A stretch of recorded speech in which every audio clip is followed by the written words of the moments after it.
Welcome to a Champion's Journey podcast. I'm Matt Davidson. From an early age, I've had the privilege of learning from world champions and world-class performers, and I've always been fascinated by what drives them to the pinnacle of achievement. In this podcast, I'll interview high performers to learn more about the tactics and strategies which have helped them on the road to championship victory. The intent of a Champion's Journey podcast is to interview not only those who have stood on the top podium in arenas of high-level competition, but to learn from those who have conquered life's greatest challenges and have dared to live life on their own terms.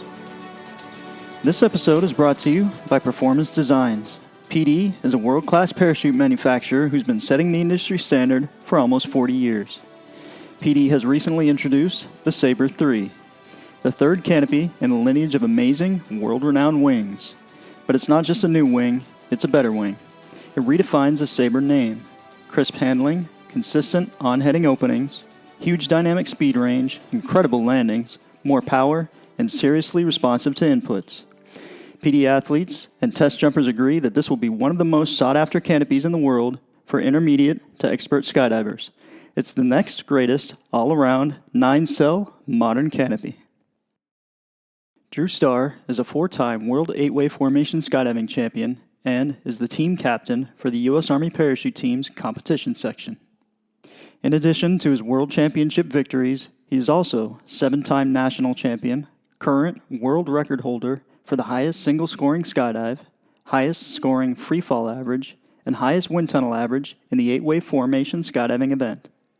Drew's prior military experience includes serving as the Noncommissioned Officer in charge of the 82nd Airborne Division's 407th Support Battalion's Intelligence Section and the Detainee Intelligence Team of the Combined Joint Interagency Task Force 435. Drew's impressive list of consistent high achievement manifested as a result of his strong character, forged through trial and adversity. Several times over, and in many ways, his resilience was put to the test, and each time he prevailed. The qualities I admire most in fellow competitors are resilience and heart. Drew Starr has an abundance of both. I'm proud to have served with Drew as a teammate, and even more proud to call him a friend. This conversation was a special one for me, and I hope you enjoy it as much as I did. Drew, how you doing, buddy? Welcome to the podcast. Good. Thanks for having me. Yeah, I appreciate you taking some time off on your Sunday. It's usually your golf day, right? Yeah, pretty much any day, is a golf day for me. But yeah, Sunday's kind of like my fix everything that I screwed up on Saturday kind of golf day. So I got plenty of room to keep improving there. Well, cool. I want you to tell us a bit about yourself, who you are, where you're from, and what you're currently doing. Man, okay. Well, yeah, I'll lead off here. I didn't prepare for this at all. Actually, like 20 minutes before I got here, I was just eating a hot dog, so like I didn't put any thought into this. Drew Starr, I'm the current team captain of the Golden Knights 8-Way team.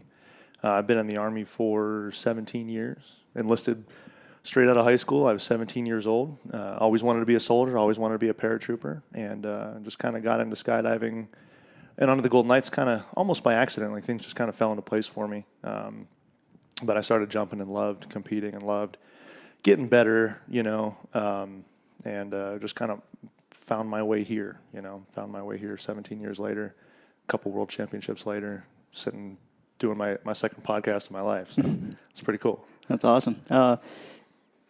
Tell us a bit about your childhood and, what were some key moments, what motivated you to join the Army and get on the team? Which one of those came first? The Army definitely came first. I didn't have like a bad, unusual childhood. I don't know why I said bad there. No, I was a regular kid, grew up in Cleveland, kind of started off in the suburbs. We moved to the city later on. Just kind of did the normal kid stuff, played some sports, was terrible in school. I was an idiot. I'm still an idiot. But I watched like way too much James Bond, loved James Bond. And that was like my skydiving. I think that's how I got into skydiving. When I was 16, my mom asked what I wanted for my birthday. And I told her I wanted to go skydiving. And she was like, shut the hell up. What are you going to go skydiving for? And I told my dad, I was like, hey, I really want to go skydiving. Like, that's something I want to do. And it took him about a month. He worked on her for me for about a month. And going into my 16th birthday, they let me go jumping with me and a friend of mine from high school at Cleveland Parachute Center, Cleveland Sport Parachute Center, a small little place in Greenville up there. And we did our tandem jumps, and I loved it. And he broke his ankle, and we rode home together, and that was it. That was like the start of skydiving for me. So all through high school, I was in like military youth groups and JROTC and things like that. So I knew I'd wanted to serve. My grandfather was in the Navy, but once I made that first jump, I kind of took my sights off the Navy and looked at jobs that would let me jump out of airplanes. And one day, the Army recruiter just happened to call me. I didn't call him. I was like, "Hey, do you have any jobs where I can jump?" He's like, "Yeah, let's talk." I was like, "Okay." And that was kind of it. I chose an intelligence job again because I thought James Bond was just the coolest thing ever, and I thought I could be James Bond. And that turned out a little bit differently.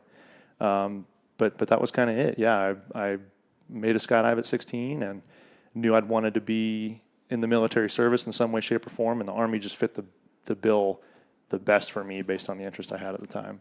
Did you start jumping after your tandem jump? Did you start going through accelerated freefall or any of the student courses, or did you wait until you were in the Army? So I waited until I was in the Army. Like I made that one skydive at 16, and I knew I'd wanted to jump out of planes, but I didn't realize that skydiving was like a viable thing. I didn't realize it was something that people even made a career at. I thought it was like, if you worked at a drop zone, you just worked at an amusement park, and it was like I was this tall to ride the ride, and they said, "Cool, like let's go." So no, I never really gave skydiving a thought after that because I was kind of so focused on what I wanted to do in the Army. So I joined as an intelligence analyst, and I went to basic training at Fort Jackson in 2003, and then I went off to intelligence school at Fort Huachuca in Arizona, and I finished that up. That was kind of a long school. I finished that up in early 2004, and when we were finished with intelligence school, the Army has their static line jump school. It's the stuff you see in the movies, the 82nd Airborne guys. And, when we were finished with that school, I had done well enough in intelligence school, in my trade school, that I got to compete for a jump school slot. I got to, go to Fort Benning and be one of like 5 guys from my class that they let go to jump school. And that was kind of like how I was going to fulfill that track. I was like, oh, okay, I'm doing good in school, which is the only school I'd ever done good at somehow in my life because I was terrible in high school. Just decided to apply yourself more, maybe? Well, it was because I couldn't cut. Like I had to show up. I probably. Okay. If my parents are going to listen to this, I didn't go to as many classes as I went to, probably. So is this news to them? Or it might be news to them, yeah. But so I had to go to that school, and you kind of had to do well, or they would, they'd kick you out. But so I won the slot to go down, or a slot to go down to Fort Benning, and went to the 3-week-long Army Airborne school, and that was really cool. That kind of pumps you up because by this time I was still 18 years old. I hadn't even turned 19 yet, and I was all kind of hyped up, and I finished that 3-week school, and then I was assigned to the 82nd Airborne Division, which kind of all through this thing had been like my plan. Like I made my skydive, talked to my recruiter, knew I wanted to be in the Army, jumping somehow, and then it was, well, how do you do that? The 82nd Airborne is how you do that. And I was really pumped to go to Fort Bragg, really pumped to be a paratrooper. Did you understand the difference at the time between after you'd made your tandem skydive? Did you understand the difference of what jump school was going to be, or was that a rude awakening for you? I had no clue. No. Yeah, I didn't know. I'd seen like the movies, and I guess I assumed, but no, I had no idea that I would be running everywhere around. Because for those who are listening that are thinking about joining the Army and going to jump school, start running because you're not allowed to walk. But I didn't know how much went into it. I didn't know how heavy the parachute system was, or how much weight you were strapping to the front of yourself, and the weapon systems that you were going to jump. I mean, it's almost kind of excruciating. If it weren't so friggin' cool, it would suck. But yeah, I definitely wasn't able to differentiate what went on there. But it's still awesome. By the time I got to the 82nd Airborne Division, I was hyped. Like I wanted to be on the DRF-1 guys that would go out. And I was an intel guy, so it's not like I was, like cool. But I wanted to be on the leading edge, of an airfield seizure, or the nation's first response to to an enemy conflict. I wanted to be in that.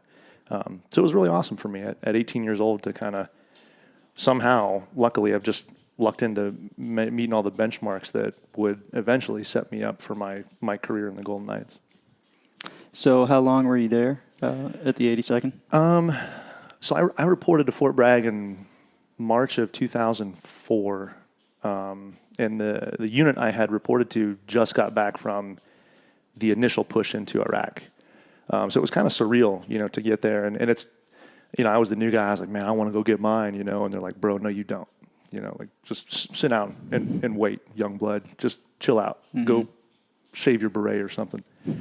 So yeah, they had just got back literally like a month before I got assigned there. So we were kind of refitting all the stuff.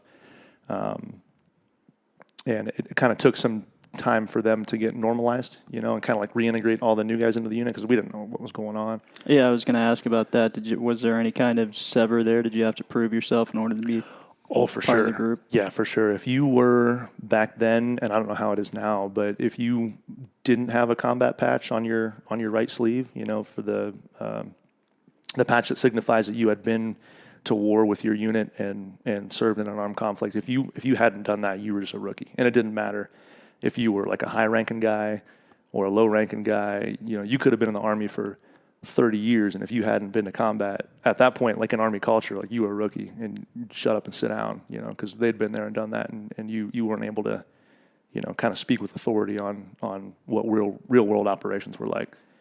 So it was definitely like you kind of had to wait and bide your time and become a known quantity, that you could be counted on and relied on. And then once you were in that, like, hey, I've proved myself, I've kind of shown that I can do the job, then it was great because your boss could say, hey, I need this done, and then never talk to you again until it was done, and trust you to do it, which is really cool. I don't think you get that kind of a lot of other places in the Army. Yeah. Did you deploy with them at all before you went over to tryouts for the Knights? No. So basically my time in the 82nd Airborne was bookended by deployments. So I got there as my unit came back from a deployment, and I had been assigned to the Golden Knights pretty much exactly as they were leaving for another deployment. Okay.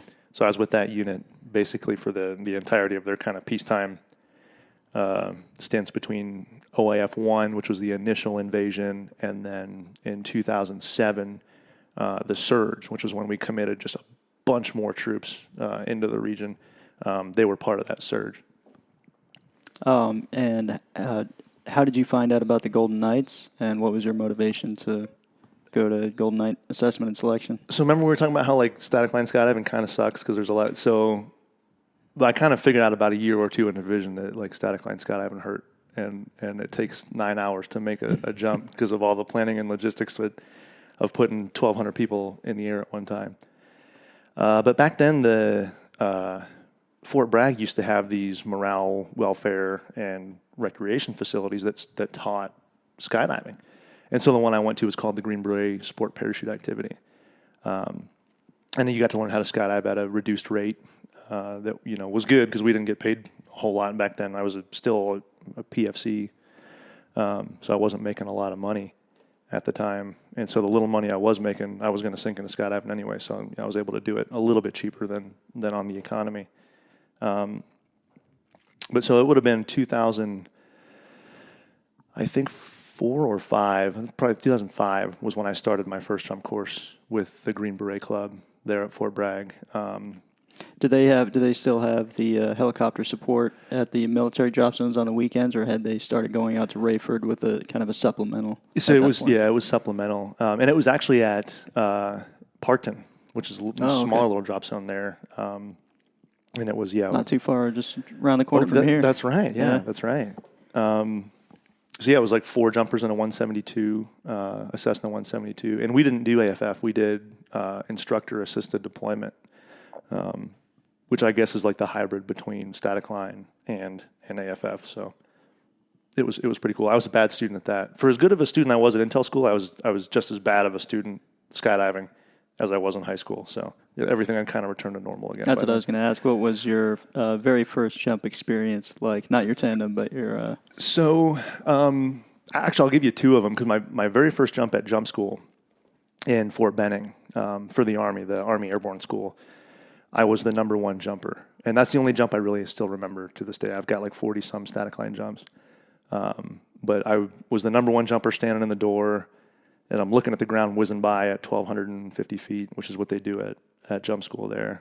And I remember, the light goes and the jump master hits you on the ass, and then you go. And I remember seeing my pant legs flapping as I went out the door, and then the wind kind of turns your feet towards the tail of the airplane, and you're holding on, and you're all kind of tucked up in this position. And I remember watching my pant legs flapping in front of me and going, man, that's pretty cool. As the parachute just opened up, right? Never counted to 4 like they tell you to, like nothing. Just being totally amazed by my pant legs flapping, and then feeling like I came to a dead stop from however fast a C-130 flies, and it sucked, but it was awesome. And that's the only static line jump I ever remember to this day. Like, I don't have a clear memory of any other ones. Well, that's good, because that means, usually nothing bad happened. Yeah. You didn't hurt yourself doing it. So yeah, there was good. nothing noteworthy for sure. But no, the skydiving, the IAD was kind of cool. Instructor assisted deployment.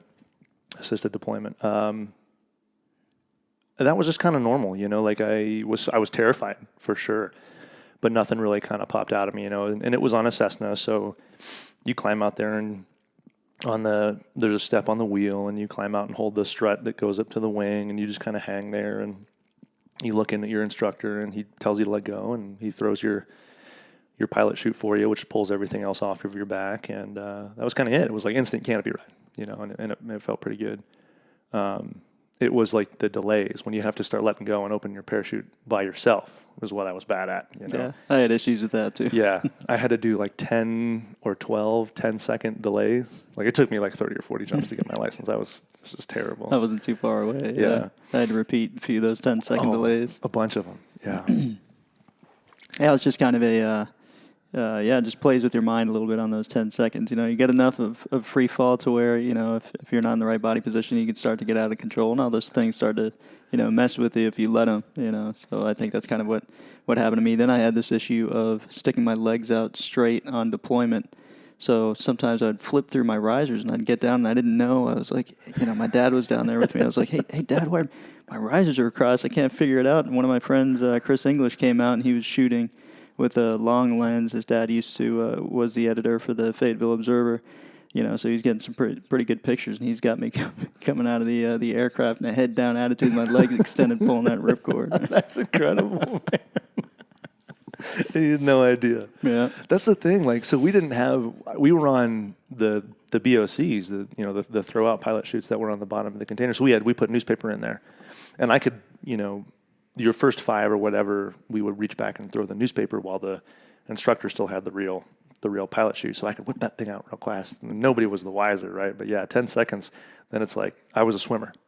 I would be kicking, and I would never get stable enough to grab the newspaper. So eventually I'd just pull in whatever attitude I was get in. it out. Just get it out, yeah. So that's awesome. So we talked about you getting onto the Golden Knights, kind of what the situation was leaving your old unit. Did you get any grief from your teammates at that point, or were they supportive of you? They were actually incredibly supportive. So my first boss, she was just fantastic. Sergeant First Class Mary Hampton. I'll never forget her. She's just incredible.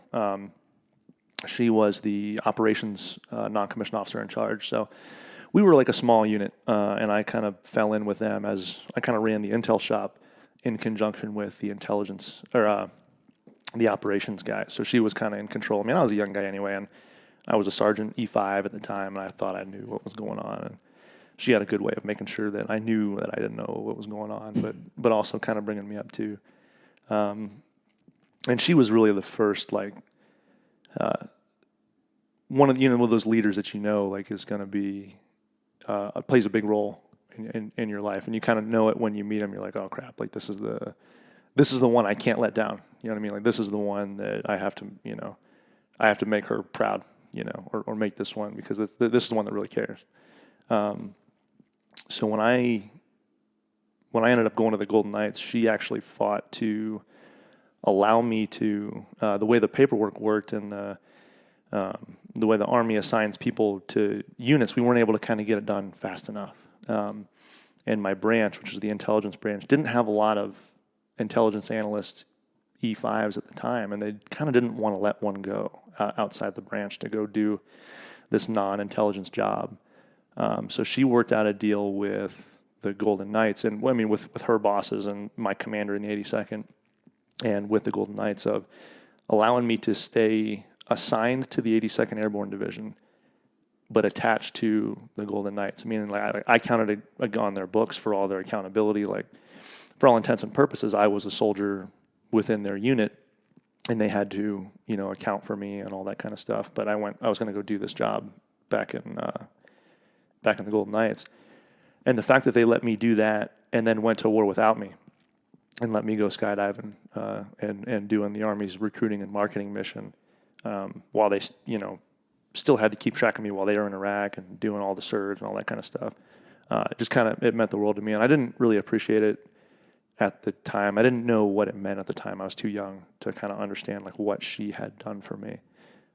But if it weren't for her, there's probably no way I would be sitting here, talking to you now. That's really cool. Met, yeah. Yeah, that's a mark of a good leader, in my opinion. Or one of the many marks is that they don't want to see you be held back. If you're going to progress in some area, and they recognize that you've got the right mental attitude to be able to survive and to thrive in that environment, they're going to help support you and push you even sometimes. But by contrast, sometimes you see some weak leaders no, you can't do that. No, not going to go out of their way to help you at all. Might even be jealous of your progression.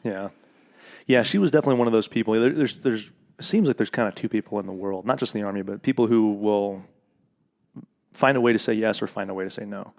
And she was definitely one of those people that found a way to say yes. And you didn't always get that yes answer, but she would, at least if it was something that was not just totally wazoo and out of this world, she would look into it or try to make it work for you. And if it couldn't, just be like, hey, this one's not in the realm of possibility. But luckily, she didn't abandon that for the Golden Knights. She found a way to say yes and found a way to make it work. And that's pretty awesome. So you put in your application. Your application was accepted. Was there anything notable in that process? Well, it took me 2 tries. So I started skydiving through the Green Beret Club, and I didn't actually know the Golden Knights existed at this point. I jumped out at Parkton a lot. I was never really at Rayford, which that's kind of where the Golden Knight presence was. So I never had the opportunity to like run into some Golden Knights. And then it took one weekend, and it used to be the team over Veterans Day weekend would hold the black and gold meet, which was if you were, an active duty skydiver and you had a license and you weren't on leave or anything like that, you could come to the Golden Knights training facility in Laurinburg, jump Golden Knight planes over 4 days for free. It was basically Golden Knight boogie, a little bit safer than a boogie, but it was kind of like how the Golden Knights, 1, gave back to the community, the military skydiving community, but 2, kind of how we kept our eye out for prospects too. Like we could kind of scan the crowd and Mikey LaRoche, exactly. Yeah. Like see who we could kind of get our mitts on. So one of my buddies from Parkton asked me if I was going to the black and gold meet, the black and gold meet one weekend in 2005. So it'd been like about a year. I'd been jumping for maybe about a year. And I was like, what's black and gold meet? He's like, dude, it's free skydives with the Golden Knights. And I'm like, who the hell are the Golden Knights? Like what is this? This sounds dumb. And he's like, bro, just come on. So he, grabs me. We go to black and gold meet for the weekend in 2005. Or maybe it was a year prior. I'm trying to get the math right here because I went to tryouts in 06. In any case, that's when I had seen like what the team was all about. And I was just blown away. I was like, I cannot believe this is a job. Like, this is incredible. So I got my packet together. I got my packet together in 2005 and tried to go to tryouts in 2005, but I had pissed off my battalion commander a little bit. And he didn't exactly want to play ball in 2005, so I didn't get to go that year. I actually had to wait for him to change command and get a new guy. You must have done something. What did you do? Well, so, kind of during this whole time, I'm like dating two masters, at this time. Like I've got the skydiving thing, but I also had made, a couple of mentors in the operations shop too, who were officers. So I was I was also looking at applying to West Point, before I got too old. And, and you can kind of do that if you're enlisted, and it's like a little bit of an easier path. So I had to pack it in for that, and I was still skydiving. And in 2005, when I found out the Golden Knights were a thing, I wanted to do that way more than I wanted to be an officer. So I pulled my West Point packet, and I guess that had pissed off my battalion commander quite a bit, because we had lunches, and I had met people, and like I had gone to school to check out our ROTC programs and stuff too. So he'd invested some time into he'd invested a little bit of time in me, yeah. And I made him look pretty dumb after. I was just like, no, I don't want to do that. Skydiving looks way more fun than PowerPoint. Like, I mean, that's cool. You get more pay, but how fun is that? So it kind of turned into, just a little like, he's like, well, I can't afford to lose you this summer. And I was like, well, sir, you would have, if I'd have got selected, you'd have lost me anyway. He's like, I can't afford to lose you. Get the hell out of my office. I was like, shit. So, yeah, so I had to wait for him to kind of get out of there, and I had to reapply in 2006. So when I met the new commander in 2006, I was like, hey, sir, I'm Sergeant Starr. I'm your intel non-commissioned officer in charge, and in September, I'm going to Golden Knight tryouts, just so you know. Just want to, give you a heads up. So by the time the paperwork came across his desk, which, I mean, I hadn't run that through anybody. I'm just a young dude talking to this generally high-ranking guy, at least in my sphere, my social circle, right. and just told him I was going to do it, and between him and Sergeant Hampton, it got done. So that's kind of like how it really started. Nice. And like I said, by luck, I had just fallen into it. I spent all my money, all my Army pay, trying to get good at skydiving beforehand, and all that kind of stuff. So if the Golden Knights hadn't worked out, I'd be really screwed. I'd probably be out of the Army. That's one of the reasons when I first started skydiving, I was like, okay, well, I'd really like to be, the best at something that seemed accessible, and I'd like to go in and put in that kind of work and effort. And the other thing was, if I don't get paid to do it, I'm going to go broke on the outside doing it, Yeah. But, yeah, I mean. And that was even then with we had a really good situations where as a dependent, with the clubs at the time before they kind of changed the format a bit, they had the helicopter support both days every weekend. You paid $10 a month, but once that went away, then you had to start paying a little more, which leads me to another question. There's a program that the Army has now, right, that will help soldiers pay for that kind of stuff. Do you know anything about that program? No. I mean, so when those clubs had gone away, I'd kind of assumed that was the last, like that was kind of the end of an era. So I haven't. I'm not totally familiar there. I'll have to check that out. I think Jen knows. Maybe when I get Jen on, I'll ask her some questions about it. But yeah, it sounds like I was just talking to some of the guys that were out doing tandems last week, and they knew about it. So I guess there's a way, some kind of MWR type program that'll pay for skydiving lessons. So. That's great, man. I mean, we need it. We need it. When we had all those clubs together, I mean, there were a bunch of military skydivers, and it was awesome. And the pool for the Golden Knights to choose from was always real high. But yeah, it's kind of drying up a little bit, and the cost of the sport is getting a little more, kind of making it a little bit inaccessible too. Even when I started jumping, it wasn't too much. I mean, it was $20 to go to altitude, but I mean, I think I was making like $1,500 a month at that point, and I had gotten one of those. Did you ever have the military Starr card?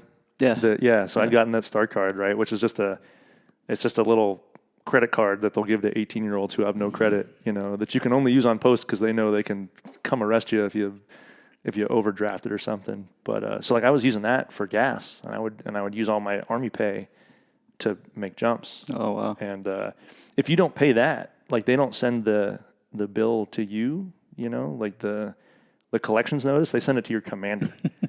And so it just compounds your problems. Yeah, right. It just makes it worse. Like, hey, this dude is not paying his credit card off, And luckily I had buddies in the administration shop who, when that collection notice would hit the commander's desk, they would swipe it, So he never knew that I was racking up this government credit card just so I could go skydiving. And I had to use my re-enlistment bonus once I made the team. I got like I think I maybe got like 10 grand a re-enlistment bonus, and I had to use most of that to pay off that credit card because it was all just gas and anything that I could charge so that I could use the cash to skydive with. That's if you want something bad enough, you're going to find a way. Somehow you're going to come up with some creative solutions in order to do it. So, that's a common trait that, I find with successful folks is that, hey, if they don't have the funds, right away, they're going to have to find some creative way to, barter, beg, borrow, steal to make it happen. You got to risk it, I think. Like there's got to be, you've got to jump off a cliff. And I think that's maybe, at least for skydiving, that's kind of like the way that we jump off cliffs. I couldn't quit my job and go skydiving, but all the guys who we know in the sport, who people know in the sport, like they made that conscious decision, like, okay, well, I'm going to quit my engineering job, or I'm going to quit my lucrative marketing job, or whatever it is. Like I'm just going to turn the page and not do that anymore, and go chase this thing that I hope to be great at. Yeah, I had a good conversation with Mikhail about that in one of the previous podcasts about him. He's working at Google and, decided that he'd rather be out, chasing world championships and skydiving and enjoying that process. Just a change of lifestyle. What was your Golden Knight assessment and selection or tryout experience like? It wasn't totally bad. I think everybody has that, at least in the Army. Everybody's, my class was the last hard class. Or, it sucked for sure. It was long days, but we had a really good group of cadre who were able to make it suck, but kind of make it suck in a constructive way too. Where we never missed out on training just because they wanted to torture us, which was good. They would just wait until after the training window was closed, and then torture the hell out of us. But no, they don't do that anymore. No, not at all. They don't torture. Not at all. But no, Mike Elliott was the team leader. Chris Altman was the assistant team leader, and then Jeff Schaefer was the third cadre. So just huge wealth of knowledge there. Between the three of them, all fantastic demonstrators, and Mike with the tandems and everything like that. And Mike was a great demonstrator too. So ours was actually short. The tryout process is it's open-ended. So for any guys who are listening, going to tryouts this year, you don't know when you're going to stop. So when you think it's over, it's not. But ours was actually short. Ours only went 6 weeks. And in that 6 weeks, we made 200 jumps, which I think at that point had been a lot for any of the previous tryout classes. But we just jump, and then, we did the normal, physical training in the morning and, get yelled at for everything and all that kind of stuff. But I think all the jumping really kind of ingrained the teamwork aspect into us quite a bit, because we didn't really have time to be against each other, How many people did you start out with? We started with 20. And you kind of go into it, in the beginning, we all kind of went into it well, I got to look better than this guy, or I got to beat this guy out, right? Because who knows how many slots there are. And so it's like you're on, one of those reality shows, you know what I mean? I don't want to get cut, I need to get my rose this week. Survivor, yeah. But then about halfway through, you kind of realize, wait a minute, it's not us against each other. It's us against the cadre. That's how this works. And I think we had kind of figured that out early. And by the time we had gotten to week 4, we had a lot of quitters in our class. We had a lot of dudes just kind of say it wasn't for them. Not a lot of people really got cut. I think only one or two people got cut. One guy, this guy was harder than woodpecker lips too, man. He broke his foot maybe halfway through, 3/4 way through, and didn't tell anybody, and just kept going. And he was incredible. And they finally figured it out, and they're like, "Dude, you can't do that. You gotta go." That's off to you, but you gotta go. Yeah, I appreciate it, but yeah. So by the time we hit week 4, we had figured out hey, this is the team that we want. We're the cadre, that's immaterial. What they want, this is the team that we want. We all want to be Golden Knights. And you look across the table at every one of the guys that your candidates. We're I want you to be a Golden Knight too. And that's how we kind of went through it. So by the time that we had determined as a class that we had the team that we wanted, we kind of started to rig the game against the cadre. We would stack the peer reports so everybody got rated evenly, and we would kind of make sure nobody got left behind and stuff like that. So I think once they figured that out, they were like, all right, well, these guys, they must have agreed, because they decided to end the class a couple weeks later and rate it a couple hundred. With jobs. all of you guys that you had chosen. Yeah, except the dude that broke his foot. He was in there. He was one of there were 7. 8. There were 8, and then he had to go because of the injury. And then the 7th dude was a Marine, and the Marine Corps wouldn't let him go either. So we ended up starting with 20, and we brought 6 to the team. Does the team still do that? That's a question I still get as far as bringing people from other branches. I'm not sure. Sometimes that's changed over the years, and I was just curious if you knew. So from what I hear, it's harder. It's harder now than it kind of has been. I think it's something that's still worth exploring. So if anybody's out there, Air Force or something that's listening, I don't give up hope. I know we've had people come to tryouts in recent years, so that part is still possible. Whether or not they can come, I think Mike LaRoche and Noah Watts were the last 2 that were actually able to successfully transition over, and that was 2000. I think 2007. Yeah. So it's tough, but I don't think it's totally out of the realm of possibility. Just out of curiosity, what were some of the things that people pulled the quick can? Did you guys have the quick can? We did. Yeah, we did. So we had this one guy, man. It was always my tracking partner. It was always my tracking partner, man. So in Gold Knight assessment and selection, you get paired up in basically like 2-man teams, and that's you're a little buddy team all the way through till the end. But my tracking partner we called them tracking partners. The first one I had, he just realized it wasn't a boogie, or just couldn't hack it. I couldn't really know. I'm not gonna throw any names out there, but he just quit. I think he walked into the cadre's office and was like, "Hey, I want to go back and skydive. Like this isn't the boogie I thought it was gonna be. I want to go help my drop zone build a barn or something stupid." Like, it was just whatever. He just wanted to get out of there. The second guy, or he got bit by, I think he might have got bit by a spider. The second guy got bit by a spider, and I was on the bottom bunk, and so I switched bunks with him. Or during the day, like, he would be on my bunk or something. And I remember him kept farting in my bed. And after that, I was like, you know what, dude, I'm not going to help you anymore. Like, you're farting in my bed. I'm supposed to be your tracking partner. Fart in your own damn bed. Give me my pillow back. And I think he had to quit. I think he got bit by a spider, and it actually kind of it screwed him up a little bit, so he had to go. The third guy had a cutaway, and the dude, I guess, had never had a parachute malfunction before, and this event changed his life. This cutaway did. Yeah, he I don't know what he blamed Chris Altman for the cutaway, which, don't get me wrong, Chris Altman was evil, but Chris Altman's not that evil. Well, he's also one of the best parachute maintenance technicians that ever walked the face of the planet. Chris is probably, Chris and Tom Bovey, probably the best 2 riggers in the Army. And for whatever reason, this guy attributed his malfunction to Chris Altman, and he became combative. He just would mouth off, and he would make comments about how he was going to beat Chris up. Wow. Which, I mean, we all had those thoughts. I used to go to bed at night dreaming of ways to kill Chris. That was that's how I detuned my brain. I would lay in my bunk and be like, I'm going to kill Chris this way, and then I'm going to kill Chris this way, right?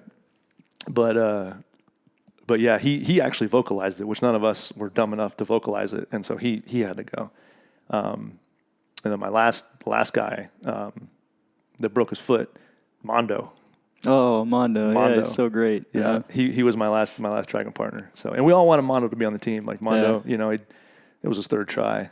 God bless the guy, and he did really good. But yeah, so I got Mondo in some trouble that tryouts. Did you? I think. Yeah, I came in. And I know you're not. They don't want the tryouts to talk to the current team members. So we go in there, and I think maybe I wasn't thinking about it. Walked out at Laurinburg, the hangar out there.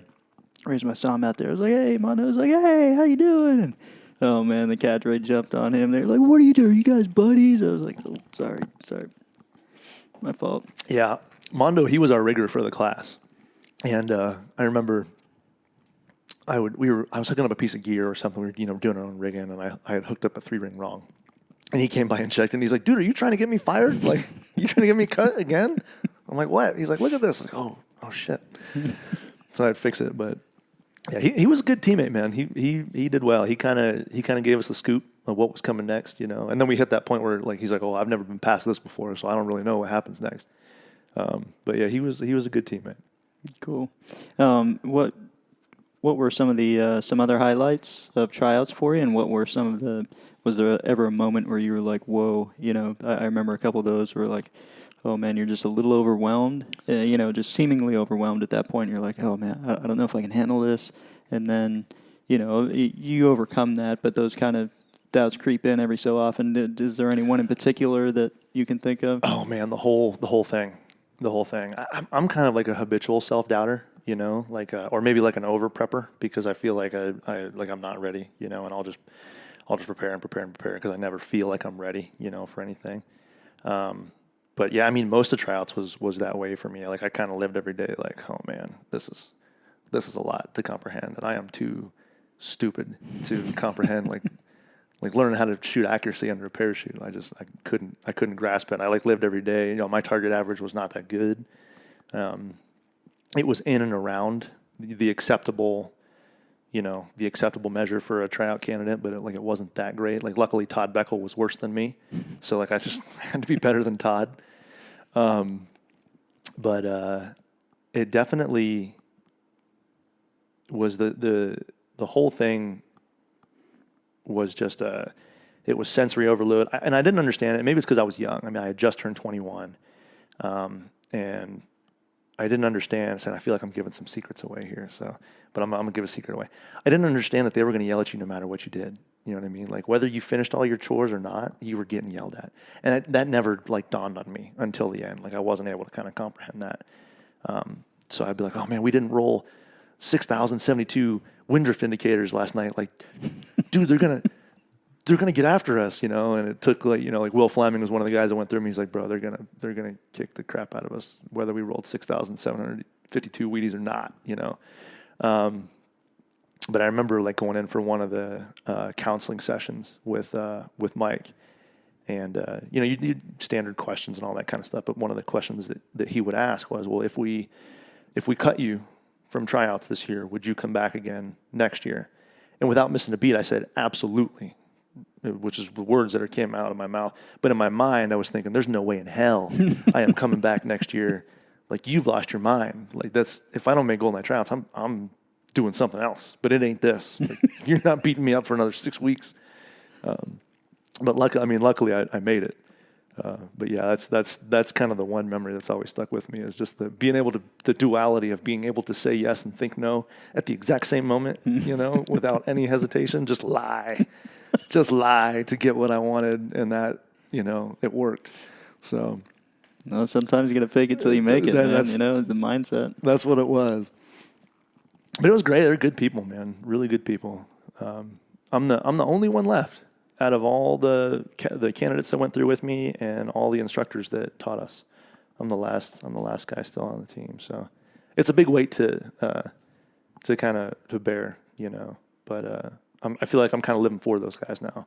A lot of them have gone on to do bigger and better things or more things. I guess I don't want to say anything's bigger or better than the Golden Knights, but they've pursued different career paths.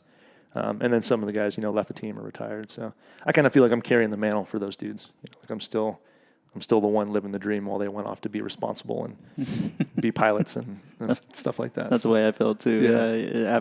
Once you cross that threshold, you're like, holding it down for these guys. That's right. That's it. I don't want to grow up. I just refuse to. They all started families and, got jobs that are going to provide, salaries outside of the Army. Stuff like that, like valuable skills once you're not in the Army anymore. I wasn't able to wake up to that. So you made the Golden Knights. How did getting the jacket feel? It's getting the jacket is once you have that jacket, you've crossed over that threshold from tryout to Golden Knight. Phase 1, right? You still have to go to phase 2 down in Florida now. for winter training. But yeah, you've crossed over that one, so it feels really good to get that jacket. So what was your process like? I mean, yeah, you're right. You feel like a made man once you're wearing that thing, you know. So our process was pretty cool. Chris was kind of diabolical in it. We used to drive home from the training facility at Laurinburg every day. We would drive right by the Rayford drop zone on the way. And he would always mess with us. He'd be like, hey, who here has ever jumped at Rayford before? You know, we would raise our hands and be like, who wants to pull the bus over and go make a skydive? You know, we just made 14 skydives. We're like, no, I don't want to make more skydives. Screw that. But really what he was doing is he was getting a gauge of how many of us would be familiar with the landscape, you know what the drop zone looked like overhead, familiar with the landing patterns, familiar with like the safety precautions. And then one day we go to Laurinburg, suit up for normal jump operations, and we've got the C-31 troop ship, which is the Fokkers that we'd just gotten rid of. And we're flying for like an unusually long time, like a longer than normal time. And one of us looks out the window. It was probably Will, because Will was always pretty in tune with what was going on. Looks out the window, and we're not over Laurinburg anymore. We're over Rayford. And Will's like, oh, shit, hey, look at that. You know, so we're all looking. We're like, oh, no. So we get out over Rayford, and we do a mass formation. We build a formation and do kind of like the same show that we had been rehearsing all along, which is kind of like our graduation rehearsal that we found out that that's what it was going to be. And so we jump into Rayford, and we open our parachutes, and Chris jumped with us, and we looked down and like, hey, there's a target down there. You know, well, we know how to shoot a target, and Chris is with us, and he's going to lead the stack in. And so Chris leads us in, and we shoot target. Like, it was basically a demo. It was our first demo, you know, for the most part, jumping into an unseen landing area.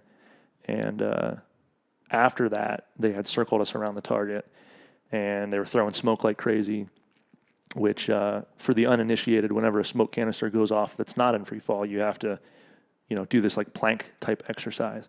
And so we're doing that, and there's smoke everywhere, and you can't see a thing. We're all in a circle around the target, and there's just so much smoke. Like, we're probably all going to have cancer. There's so much smoke. So this is at Rayford? This is at Rayford. So you landed the aircraft, or you made the jump? We made the jump. Okay. Yeah. So yeah, we green light came on, and we made the jump there, landed on target. And once all the smoke clears, they have us stand up, and we're standing all in a circle, and we're facing the target. And through the smoke had come a knight in actual armor. And I think it's the first time the team had used the knight in the ceremony before. And this was just the jacketing. This wasn't even the graduation. But the knight had come through, and he's standing on the target, and we're all looking in at the knight, and they tell us to turn around. And as we turn around, each one of us has an alum standing behind us with a black and gold box. And then inside that box is our jacket. So we got to, and I'm getting emotional thinking about it right now. My guy was George Torrealba. So, you know, I turned around, and George was there, and he handed me my jacket, and he helped me put it on. And I've always had a connection with George, you know, since that day. You know, he and I can look across a room at each other, and there's something in that stare, that little wink or nod or something, that we always have that connection, you know. And so whenever there's a bunch of alumni in the room, like, he's the guy I try and go, you know, seek out first and make sure I say hi to and see how he's doing and that kind of stuff. And it was just incredible, you know. And I don't know if that was all Big Mike or if that was the collaboration of the guys, but it was just, it was one of the most amazing things I'd ever seen. To me, it was cooler than the graduation ceremony. You know, it was a little more special. Yeah, that's awesome. That's an awesome way to do it. I don't know if I was at that graduation or not. We might have been, you know, off on some training or something. Usually we go to those, but I don't remember that specifically. That's a really cool way to do it. Yeah. There's, you know, the cadre, just for people that might not know, the cadre kind of get creative whenever those jackets are given. I've heard stories of jackets being dropped off in packages from the aircraft with, you know, some sort of small deceleration device on it and going into the some pond or something. People having to swim after them. And I've been one of the guys that pushed that box out. Oh, yeah. Yeah. I don't know if we're allowed to say that or not. If there are any of the Army Safety Centers listening. Well, this is maybe the statute of limitations is worn out. So what was the deal behind that one? No, they just wanted to airdrop them. Or no. You know what? It was a fake package. We airdropped the box out of the Otter. We threw it, you know, we had rigged parachutes on it and stuff. And we dropped it out. And I think it was us training, you know, me and you and the 8-way team. And I think I got to be the guy that actually pushed it out, but it was full of bags of flour or some bullshit. Like it wasn't jackets, And you could see That's right, I do remember that. You could see them all like hauling, because we dropped right in the middle of the field, so they had to run a long way to get it. And they're all like, I remember that. You could just see, even from 5,000 feet or whatever we had climbed to at the time, you could just see like the utter look of just disappointment. You see in their body language. They're just like, oh man, it's still going. But yeah, I've heard of the same thing, the swamps. How'd you get yours? We actually didn't get one because there was some kind of issue. We ended up getting it after we were assigned to the team, but something happened the year before where a bunch of people that were given jackets didn't get back to the team. Their commanders didn't release them, or some kind of stories like that. So they lost the jackets along with them, and I don't know if the team was under a financial crunch at the time. But anyway, they were like, we want to. So I completely missed that, but. It was cool. The year that we jumped in for graduation, it was at the old PLDC or WLC field now over there. So it was kind of a similar situation. That was our demonstration. And it was cool. We didn't have the night at the time, but that was the first year that we recited the what is now the last line of the Golden Knight Creed. So yeah, and it was just a little bit different, but it's generally the same. We didn't have the entire creed at the time. We just had that line. So that was super cool, and it was Charles Brantley who did the knighting. No way. And yeah, it was super cool experience. But yeah, I didn't get the jacket thing. Oh man, that sucks. Yeah. Give you like a sweatshirt or something. No, that's awesome about the creed, though. I never would have. Maybe that makes me a bad Golden Knight, but I had just assumed that the creed had just been around. I didn't realize that one of us had to, write it, and then it may have came in stages. It was, I believe, it was Major Smith at the time. I think he was the executive officer on the team, and he ended up writing the creed. No way. That's cool. Yeah. That's an awesome piece. I didn't realize it was that recent. I mean, that's kind of amazing in itself that it's only, it's only in the last 20 years or so. Yeah. Yeah. Huh. So once you get on the team, there's 2 demonstration teams that travel around the country and around the globe performing at air shows and different events. So you were on one of those demonstration teams for a while. Which demonstration team, and what was your experience like there? So I started with Black Team. I did 2 years there, and it was fantastic. I mean, all my time on both teams was really great, but that first year was just pretty incredible.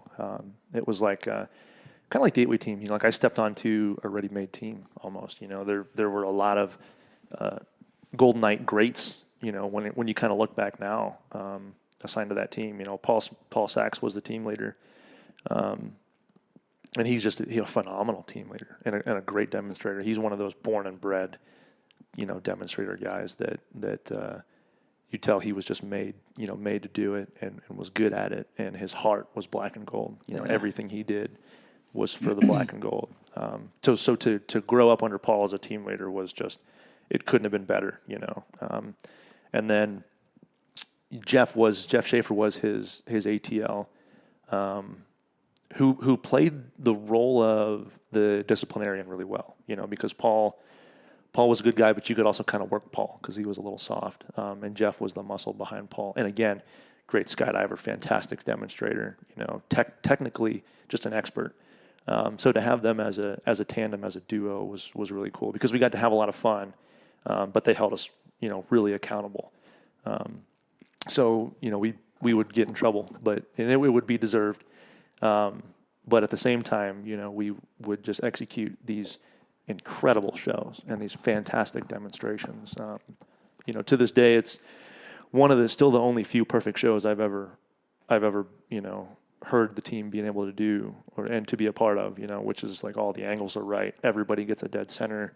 There's no stumbles in the narration. It's just a flawlessly executed show. We had one of those on Black Team, which was pretty awesome. So to be able to kind of grow up in this really cool mix of the old school Golden Knights, which has kind of its own place in the annals of history, but then with guys like John Ewald and Josh Coleman, and Ben Borger as the newer old guys who kind of helped revolutionized some of the stuff we did too. And again, technical experts, all of them. So it was just this great mix of kind of the old school way we did things with, the old school way we used to do other things. But then the new school skydiving aspect, made it a really, really fantastic team to be a part of. And so when I left that team after a couple years, I tried out for this 8-way team that people have heard about, and I got cut. I didn't make that team. So after that, I went to Gold Team for a year. So, and then I got to take some of that stuff. Ryan Ray and I, that was my tracking partner on Black Team. We both went over to Gold Team. He took over as the assistant team leader to J.D. Berenis, and then I was one of their other like smaller role leaders, called a speaking team leader. And we took a lot of that Black Team stuff over to Gold Team, and same thing, a lot of old school fun and great demonstrations with now, even newer people, the Reese Pendletons and the Jennifer Shabins, the Laura Dickmeyers, who, ended up becoming just names in the sport and authorities in what they did. They kind of helped revolutionize, as Ryan and I, as the old guys, they kind of helped revolutionize as like the John Ewalds and the Josh Colemans did for the time on Black Team. So, what was your favorite demo? I would say I've got two. One from Black Team, one from Gold Team. It's when I was a new guy in 2007. We jumped into the rededication of George H.W. Bush's presidential library. Oh, cool! Yeah, it was awesome. I was still 21 years old at the time, and I had kind of developed into a pretty decent narrator. I could do the spoken word thing pretty well as long as the words were kind of in front of me. My improvisational skills are lacking at best, but if I had the words in front of me and I could memorize them, I'd be okay. And so I was chosen to narrate that show. It was right there in College Station at the library. Like the chairman of the Joint Chiefs was there. Like it was just a huge, huge demo. And it turns out, as we kind of rolled up there, that the president was going to jump with us. It was going to be like one of his, maybe his second or third tandem jump that he had done with the team at that point. And it was the first time I'd ever gotten to meet a president of the United States. And that was just an awesome, just phenomenal experience. I remember we pulled up to the airplane, and we were getting the airplane all kind of loaded up and everything, and his motorcade pulls up, and he's kind of sitting there, and we're like waiting, like real anxious, like we're just looking like the Brady Bunch, just standing on the front steps, like waiting for the president, and it takes him a while to get out of the SUV, and finally he gets out, and he's got his tennis shoes on with his socks pulled up to like his knees. He's got like a pair of like presidential like workout gear on, like just looking kind of goofy, But he gets out and he says, "Hey guys, I'm sorry for keeping you waiting. I was just on the phone with the president, and he's working on some kind of trade deal with Germany and blah blah blah, and we're ready to go do this, right?" And everybody's like, "Wow!" Like everybody's just amazed, and they all walk into the airplane, and I'm the only guy like saying like, "Hey, did anybody not just realize like he called his son the president? Like he didn't even say like I was on the phone with Junior or W. He's like, no, I was on the phone with the president. Talking about his son, which was awesome. So we did the whole thing there, and at 21 years old, I got to do a pin check, prime my smoke bracket, and then walk to the back of the airplane and say, "Have a good jump, Mr. President. I'll see you on the ground." That's awesome. And ready, set, go. Boom. I'm your narrator for today. And that was awesome. That was great. And the second one would have been jumping onto Liberty Island there in New York at the base of the Statue of Liberty at the island there, which is the first time I think we had done it since the late 70s. So getting to land at the Statue of Liberty was just completely incredible. Flying over Manhattan and, getting out over the water and just kind of seeing everything, seeing the statue and seeing the silhouette of Manhattan without Twin Towers, and kind of what that symbol means at the front door of our country. Getting to land there and be a part of that, at America's doorstep was pretty cool too. That and knowing, you either landed on Liberty Island or, you were going for a swim. You were going for a swim too. So the pucker factor was up a little bit. But those are my two all-time favorite demos. That's awesome. Yeah, there's some great ones, man. going to try out for the 8-way team, how did you segue from the demonstration team to that? And I know you getting over to the team, now you're the team leader, the 8-way competition team leader, but it wasn't always smooth sailing. You had some rough times, you had some dark moments there, and if you kind of just elaborate on that on that process, your challenges and how you dealt with those. It was a long road, man. It was a long road, just full of self-improvement, and I think that's how I really learned to honestly introspect. When I was on my second year in Black Team, that's when you guys had decided to stand up the 8-way team after the Night Tracks 2008, right? 2008 World Meet there. So pretty much all of the candidates had come from Black Team. Everybody knows Josh and Justin and Will and Matt Acord and Michael Roach. Those were the 5 that made it, and then the other 2 candidates were Ryan Ray and myself, and we didn't make it through the initial selection. So I remember we were sitting in the day room there after BK. Basically like the list of people who didn't make it was shorter, so it was just easier for him to say that. He's like, so Drew and Ryan, you didn't make it. Sorry, get out. So we packed up our little folders and we're like, all right, well, we got out and the door locked behind us and we're like, he looked at me and he said, well, you want to go to Gold Team? I was like, yep, let's do it. And we went on to Gold Team. And then I was lucky enough that year, working for JD was awesome. He was one of those guys that you talked about, like, didn't want to shut down opportunities for you and would make his life harder to make yours better. And that was JD, for us. He was a great leader in that regard. And so about halfway through the year, Ryan was thinking of going to get a job he was a parachute rigger. So back in the maintenance community, he wanted to go get a job doing that. And of course, JD was, supportive and let him go interview and let him find a good place to land. And so that was about halfway through the year. JD asked me to fill Ryan's shoes as the assistant team leader. So the plan kind of was, JD ain't no spring chicken, and he had a lot of demos under his belt. So the plan was that the next year, or maybe it was a year after that, there would be some transition time, but shortly after that, I would take over Gold Team as the team leader. And Tandem Team was rebuilding. They were looking to pull people and stuff like that. And I had done the Tandem course while I was on Gold Team. And he was always kind of waiting for the other shoe to drop. He's like, Ryan left. Mike Elliott was looking for guys. And, I was kind of doing some work with Tandem Team. And he's like, hey, man, I need you to tell me right now. He's like, it's fine. Like, you can go to Tandem Team, but, like, I need to groom a successor. Like, I'm too old for this. And I was like, no, I'm not going to go to Tandem Team, JD. Like, the only thing that would ever make me leave you would be if BK came knocking on that door saying there's a slot on the 8-way team. Otherwise, like, don't sweat it, man. I got you. And it wasn't but like 2 or 3 months later, BK came knocking on that door, And he sat us down in the office, and he was, he kind of gave JD the rundown. And, BK looks at me, and he's like, what do you say? Do you want to come to the 8-way team? And I looked at the JD, like, what do I do? And he looks at me and he goes, it's okay. You can say yes. And I was like, yeah, I want to do it. And by the time I left that meeting, I don't think my feet ever touched the ground. Like, I was just walking on cloud 9. I was just floating through the hallways of the headquarters building, do my little paperwork. And, it was a good feeling, man. It was incredible. It was the best I had felt since I got my jacket. Like, it was that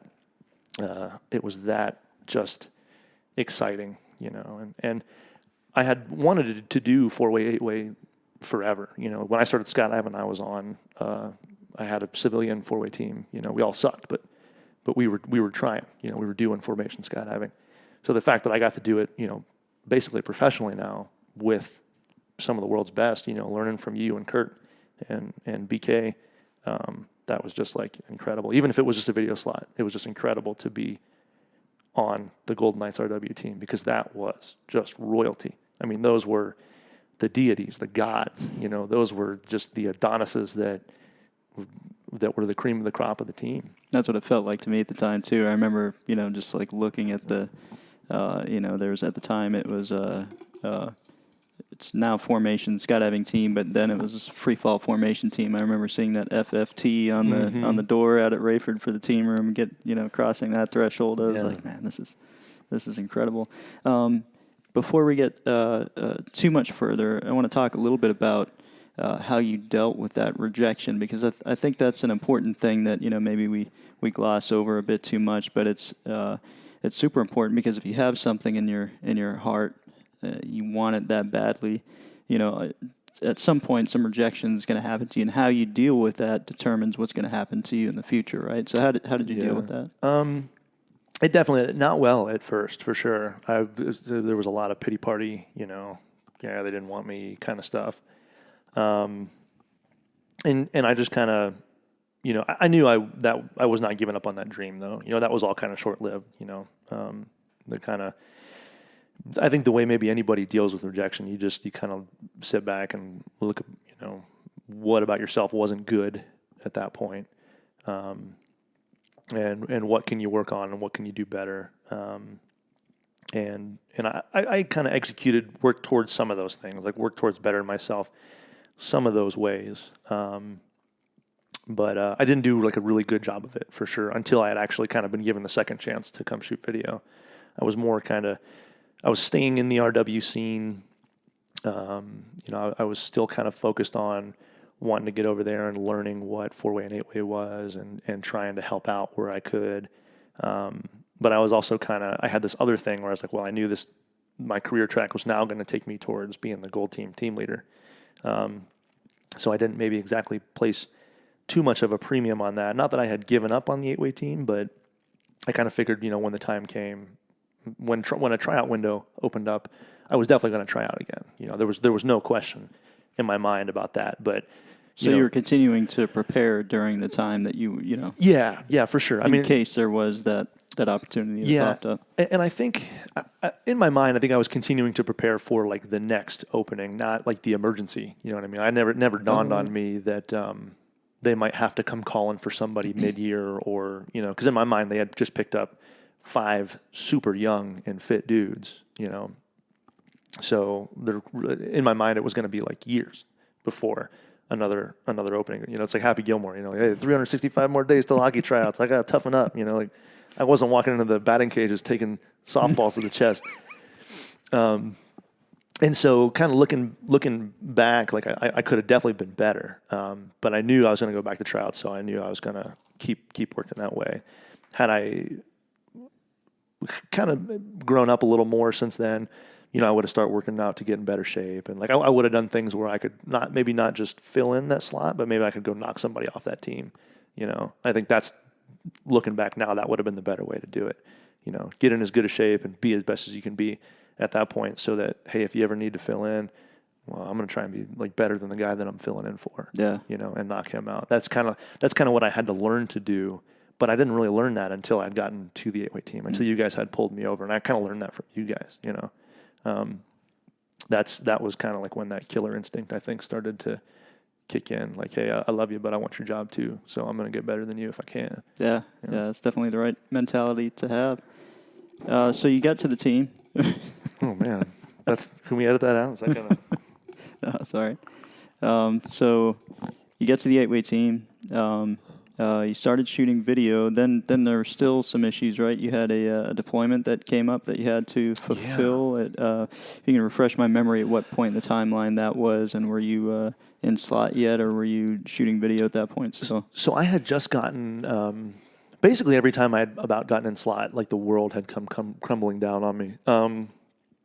I started with you guys in 2010. So by the winter of 2009, you guys were all in Iraq, and BK called me. He's like, "Hey, there's 21 parachute systems in the loft. Those need repacked, so do that." And he was like, "Oh, we're by the way, we're redeploying, and all our weapons are going back to Kentucky. So you're gonna have to drive up to Kentucky and go get those and bring them back." So I was like, "Okay, all right, I'm on the 8-way team. But yeah, so I started with you guys in the winter training of 10. And that's where that year we did not go to Arizona or Florida or anything. We just stayed back in Laurinburg and jumped through January and February. And that was when I decided, like, okay, it's time to toughen up. Because I basically went from like just telling everybody I was on the 8-way team and, not really doing anything. Like I didn't have the creds to back it up. I'm just on the 8-way team and I'm walking around at Golden Knight headquarters while you guys are in Iraq, just being the 8-way team. Like, hey, 8-way team's here. What's up? And then we started working. Then we started jumping, and it was, 12 jumps a day, 5 days a week, and then 6 jumps a day on Saturday for the first couple of months. In January, in the snow, in 20-degree weather. And that's when it got real to me. I was like, oh man, these guys, this is serious. Like, we're not here screwing around. This is the real deal. And I remember coming home, and the girl I was dating at the time, she's like, how is it? You're finally there. And I'm like, I didn't know it was going to be this hard. I didn't know. I had no idea. It's like, you ever seen Ford versus Ferrari? I haven't seen it yet. Oh, man. So there's this scene where Henry Ford is he's building this race car to go to Le Mans and beat Ferrari.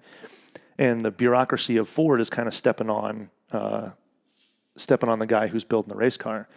And so he invites Henry Ford into the race car and then just rips him around the track and just scares the shit out of him, And by the end of it, he does like this big J turn, and Henry Ford just starts crying, He's like, I had no idea. That was me, I was like, I would just go home and just, I had no idea. Like, I don't know if I can, this is, how do these guys do this? And then, by the time we were a few weeks in there, then like I got it, I was starting to get normal and I was kind of all about it. And it was somewhere in that first, like once the coin had kind of flipped in that first couple months, we were still in winter training. That's when I had decided then I was going to be in SLOT. Like this video stuff was just temporary. Like it's cool, doing what I'm doing, but the real work is down there in the formation. And that's what I want to be doing. And that's what that's what I was built for. And that's what I'm going to go do. So from that kind of point on, I started working, really seriously working to get in the SLOT. And so I did that for 2 years through the 2012, through the World Meet win, the 2012 World Meet. And then, we went to Russia and lost, went to Dubai in 2012 and won, and that's when BK retired. So the plan was for me I had to try out again. So this was the second time I had to try out. When we knew BK was retiring, we held another open tryout, and the team was like, hey, I know you're on the team and you're the camera guy, but it's the best man for the job, so you have to try out against these guys again. And that time I won the tryout. I made it. So I went to school in 2013. The beginning of 2013, I had to go do some Army professional development school. And by the time I had gotten back and was supposed to be like March, when I was finished with school, then I would step into SLOT. And I'd be Kurt Eisenbarger's peace partner. And, it's time for me to go achieve my World Meet dreams. And I think we were about a week into training on the 2013 season, and Sergeant Major calls me. And he's like, hey, you got to deploy. You got to go to Afghanistan. I was like, no. But I just, no. Come on. I just got in SLOT. You can't. Give me 2 years. Like, let me win a World Meet and then I'll go. I remember when we get that news too. I was like, man, it sucked for us because we had already started training at that point. But it also, I felt bad for you because you kept getting the rug pulled out from under you anytime you started to get a foothold. Yeah, I mean that's totally what happened. But I mean, looking back, that deployment was one of the best things that ever happened to me. I think that deployment is really kind of solely responsible for me becoming like the responsible adult that I am today. Yeah, I was going to ask that seemed to have a lot played a key role in your leadership development while you're over there. Yeah, so if you want to talk to us about how that experience transformed you somewhat. Yeah. So I had joined the Army in 2003, and I spent like the first year in school, basically learning to be an intelligence analyst. And then I did my time in the 82nd, which was, 2 or 3 years there, doing my intelligence job. Well, by the time I got to the team in 2007, I'm not doing intelligence work anymore. I'm doing recruiting support and marketing and skydiving for the Army, but not really keeping current with my intelligence work, other than every once in a while I'd have to every couple of years, go to a professional development school as I would get promoted, to be able to operate within that rank that I'd been promoted to. So basically at this point, 6-7 years had passed since I had actually done anything intelligence related. And so I was a sergeant first class at the time, which is you're basically middle management at that point. You're in a managerial role. And so I was going to go to Afghanistan and be in charge of something. I didn't know what it was. Just my order said something, non-commissioned officer in charge, and I'm like, these dudes are going to expect that I know what the hell I'm doing by the time I get there to fulfill this warfighting function. And that's something, we talked about fake it till you make it. You can't fake it when there's stakes like that on the line. So I reported to my unit in Afghanistan, to basically it was a task force that only existed in Afghanistan, and we basically kind of did two things. We controlled all of the intelligence gathering operations in theater, and then we also did the main focus of the unit was to help JAROA, or the government of Afghanistan, transition from the law of armed conflict, which is the international law that we abide by when we're fighting a war, to the rule of law, which is, what we live under here in the United States, just the general rule of law. And we were helping the government, we were helping transfer ownership of everything to the government. This is how you apprehend people. This is how you prosecute people. This is how you give people a trial and then jail and detain them, all under the rule of law. Under law of armed conflict, we think you're a bad guy. We just go ball you up and then put you in a cell. That's illegal in rule of law. So we had to learn, one, we had to teach them how to do it right. And then we had to make sure that, as we handed things off, that they would continue to do it right and do it legally, in regards to human rights and all that kind of stuff. So it was a huge, huge tasking. And the section that I ran helped do the, we would basically take a bad guy, and we would help the Afghan government build a prosecution packet. We would kind of tell them why they were apprehended, and then we would send them through their criminal justice system. And so we did all the evidence and stuff like that. That was the part I was that I ran, was doing the evidence of basically when this guy sat in a courtroom. These are the things he was charged of, and we would present the evidence, and then the Afghan judge would make a ruling, and so it was really cool, but it was something I knew nothing about, but luckily it was kind of something that nobody really knew anything about except lawyers, so I wasn't so far behind the power curve. Okay. So I could roll in there, and I met my colonel. I had a really great Air Force colonel and a fantastic Air Force E8, Senior Master Sergeant Harif, just another one of those just fantastic leaders. I mean, he took me, I knew the guy for 6 months, and he was basically like a father to me. Took me under his wing, taught me about intel stuff, and this is an Air Force guy. He taught me about professional development stuff and how it related to the Army. Got me to do a bunch of school that I didn't want to do, like professional development school, but it ended up being really great for me. And then all the while, I'm going through the personal problems of basically leaving at a moment's notice, being away from all your friends and family, going through whatever interpersonal issues that you go through, when you just basically just pull the plug and disconnect from everybody like that. And so all the while he's mentoring me professionally, but then he's helping me out on a personal level too. And that's really him and Colonel Gaudet, the two guys that I worked kind of directly under as I ran my team, were really, really responsible for shaping me into a soldier as far as the profession of arms goes.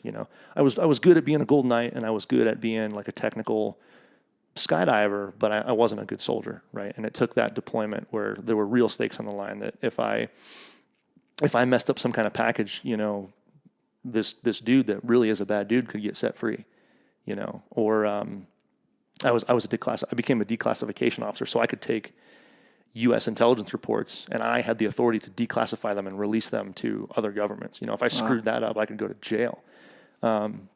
So there were real world consequences there, and getting to do that, and then having to learn to do all that, and then manage a whole other team, like simultaneously while I'm doing that. Like I'm trying to learn myself, and then teach these guys as I'm learning myself. Basically I'm learning this thing on Tuesday, and then they're getting it on Wednesday, and then just back and forth. Kind of forced me to become the professional soldier that I probably should have been all along, where I was kind of lacking in my first 5 or 6 years on the Golden Knights.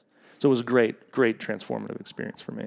That's awesome. So with those implications that you have, it probably gave you a pretty solid idea of when you have those kind of stakes, on the other side of it, on what the second, third order effects of your decision making is. So I assume, it's a lot of that played into you and the decisions that you're making now as the team leader for the 8-way team. Yeah, I think it definitely helps you kind of look at things through a long lens. Like one of the problems that we had at the unit I was with in Afghanistan was we had to turn over the prisons to the Afghans. We had a bunch of prisons throughout the country that we were in control of.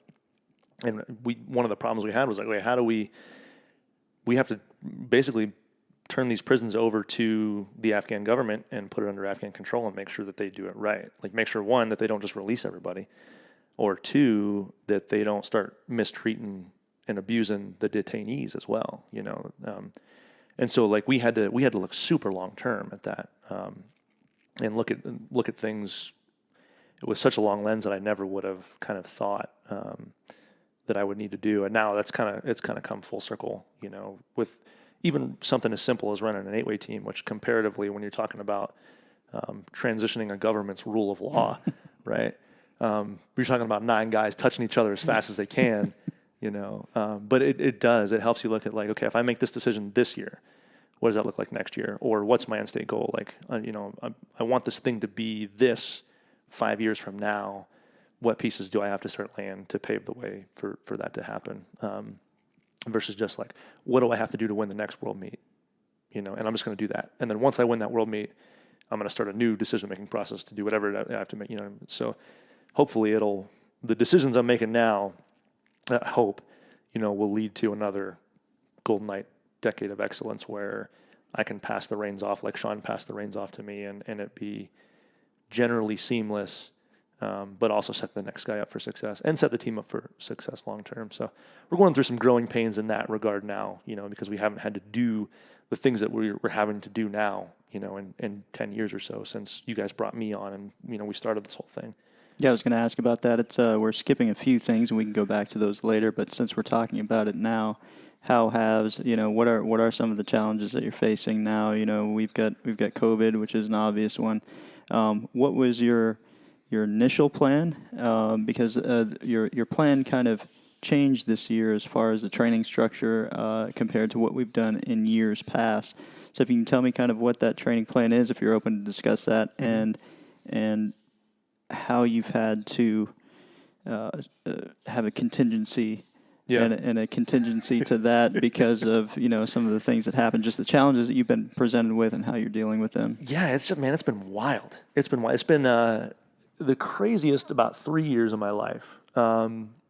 Because when you were with us in 2018, we thought that was a weird year, with kind of how things were going down personnel change wise and like looking towards the world meet.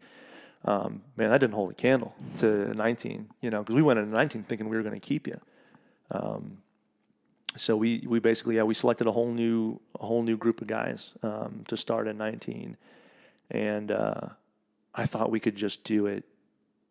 I thought we could just jump, I was like, well, we'll just jump. We'll just make 1,000 jumps this year. It'll be easy. We'll just learn through, I'm just going to throw so much 8-way at them that they're just going to be experts in about a year. It turns out you can't do that. It's not, at least it's not the smartest way to do it,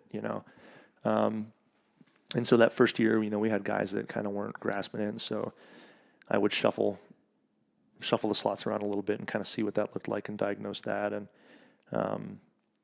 then we ended up losing you, to retirement. So we kind of had to backfill there too.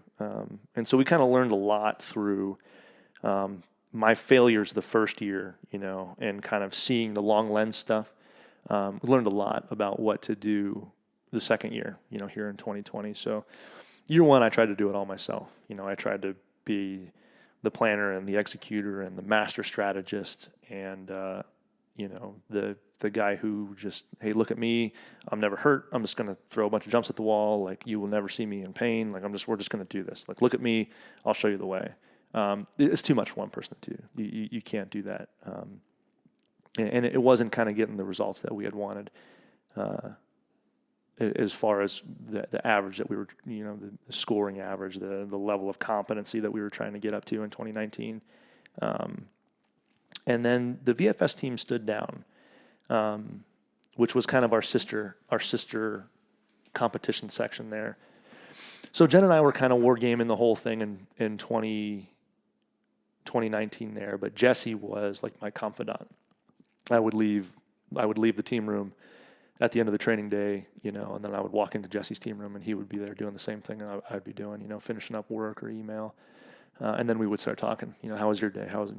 It was this, it was that. What problems are you having? Well, I'm having this. And well, this is what I did for that problem. And Jesse and I really became, I assume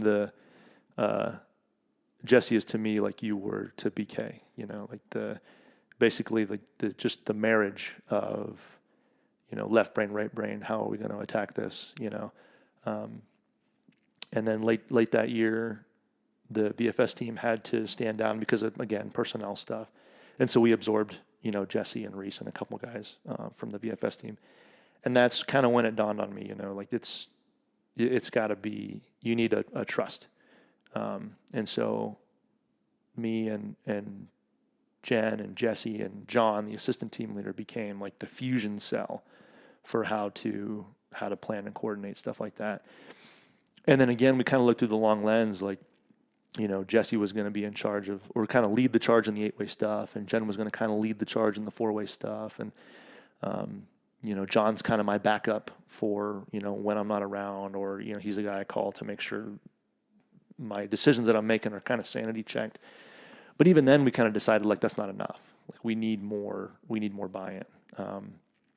And even the four of us couldn't really do it all ourselves. So we had a big sit-down meeting at the end of the year, end of last year, end of this year with the team. And we kind of said like, hey, this is, who do we want to be, right? Because I tried telling you who you were going to be last year, and it didn't work. That's not how this thing's going. So who do we want to be as a team? What do we want to be good at? How do we want to be good at it? And what are we going to do to accomplish that? I'm sure it makes them feel better and more invested when they have that buy-in, right? When they know that that their input is valued. So. Yeah. I hope so, for sure. I mean, I hope it makes it feel like it's just as much their team as it is mine or any old guy, Jen or Jesse or, guys who have gotten their world championship. I hope that they know, it's just as much theirs as it is ours. But it was great because we thought and talked about things that we had never really kind of considered or never really grew up doing. And so, the guys would say, hey, I want to be good at, I think interpersonal stuff is going to be good for, our compatibility and cohesiveness as a team.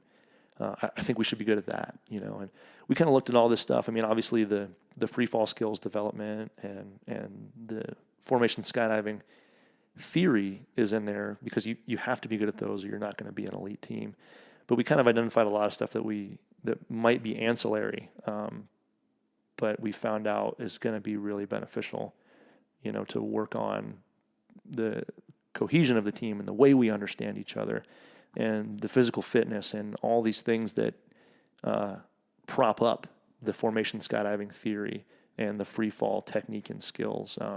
Those things are kind of the bedrock that the rest of it sits on. Because if you can be good, you can be the world's greatest skydiver, but if you're an asshole, nobody wants to be in the team room with you, And so we wanted to build something that was going to last for a long, long time. And it was important for us to kind of lay out what we thought was important, to do that. And it was a really incredible experience. It was something I'd never really been a part of before.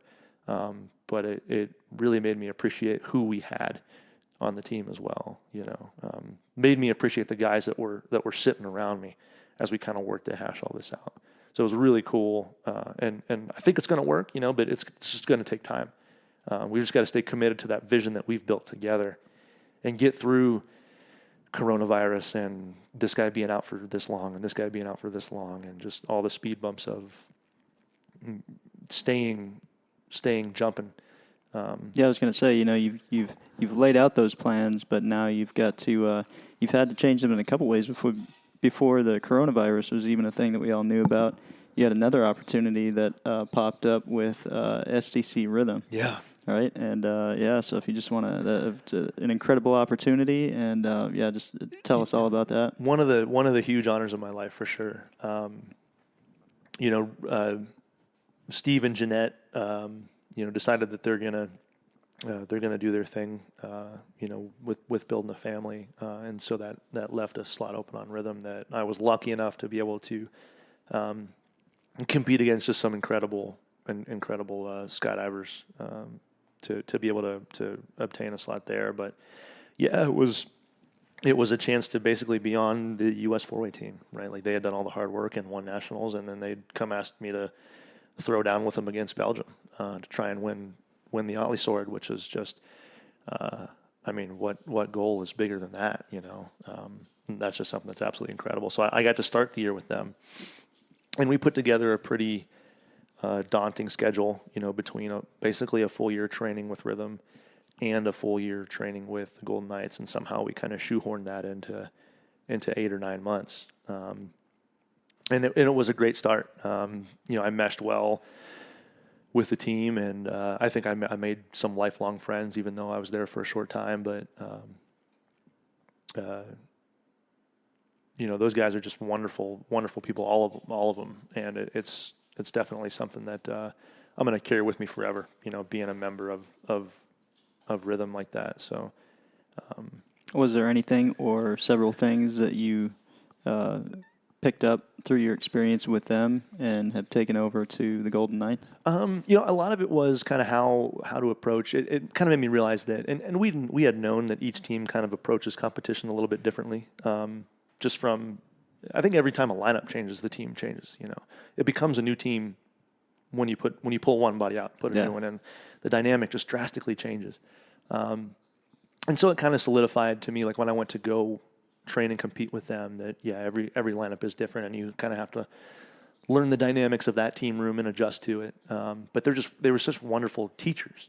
I think that was the thing that stuck with me the most is they're just 4 fantastic teachers, Steve and Jeanette and Doug and Andrew. They made it so much fun to learn, even though I felt like I was always under the gun, and they were always waiting on me. And you feel like you're the weak link, in the group.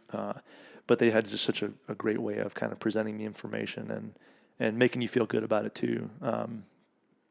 Which was pretty awesome. I got to do a couple of jump camps with them in a tunnel camp, and it's definitely, you could see their good nature through. We would be in the team room, and they're like complimenting me on stuff, and in the back of my mind, I'm like, yeah, but this is wrong and this is wrong. I'm like, guys, you gotta give it to me straight here. Like, just don't blow sunshine. I need the bring the noise. This is how the Golden Knights do it. We just rip each other apart until you just can't take it anymore, and you get so good at that thing that you're getting ripped apart for that nobody will ever talk to you about it again, because you're just going to be a master at it. And I think that the two cultures are really different. They're very positive, which I think is something that we're kind of trying to bring over to the Golden Knights. When we started, how many almost knockdown, drag out fist fights were there in the team room? Just because it was like, listen, if Kurt tells me to hold my head switch one more time on the same jump that I haven't had a chance to debrief yet, he'd be like, no, see, look, you did it again. And you're like, Kurt, I know, it's the same page. Like, it's the next page, it's the same jump. Like, you haven't told me not to do it yet. Like, you just wait. But that's how the Golden Knights are. That's how we operated for years. That's how soldiers are. You just look at the guy next to you and you just trash talk him while you're watching the video. And he's like, all right, I got something for you. Like, don't worry, you'll never have to tell me to power that move up ever again. Like, if anything, you're going to tell me to take some power off that move.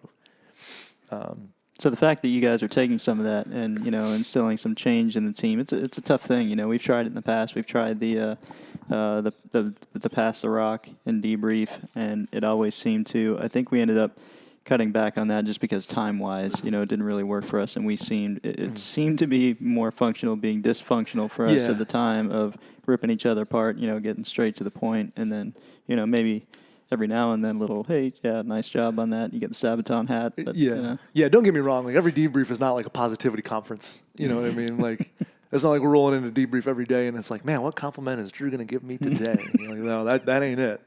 But you know, I think a lot of it, too, is just kind of making sure that the guys know it's not all doom and gloom. Like, they really are doing good stuff. And I really am proud of them, especially, you know, to see a light bulb moment for these guys, you know, that's almost just as rewarding, I think, as winning a world meet. You know, like, to see just that flash, you know, they're like, I get it, you know, and then they go up and they're like, I can do it, right? And then like another week or two later, they're like, it's easy.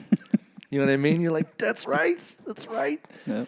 That's just as exciting, you know. And then the only thing you want to do, like, once you have that moment and you're able to do that for them, the only thing you want now, the only thing that can ever top that is, I want you to win a world meet. Yeah. I want you to experience what that feels like. I don't want to win a world meet.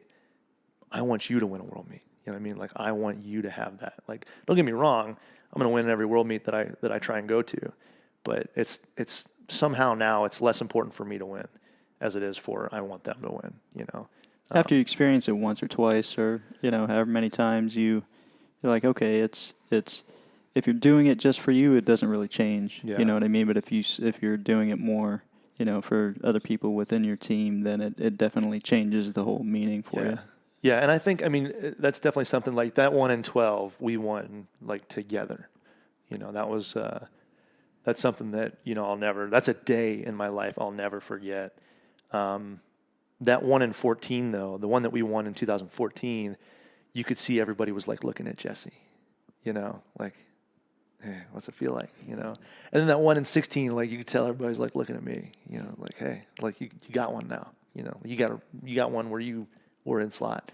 And it's kind of cool. Like, you can feel that, you know, you can feel that the guys want that for you. And so that's something, I think that is what I'm driving towards now. You know, it's not so much about me. I want what you did, you know, you and BK and Kurt, what you guys did for us, when you stood the 8-week team back up and you brought us up as skydivers and as people and as men.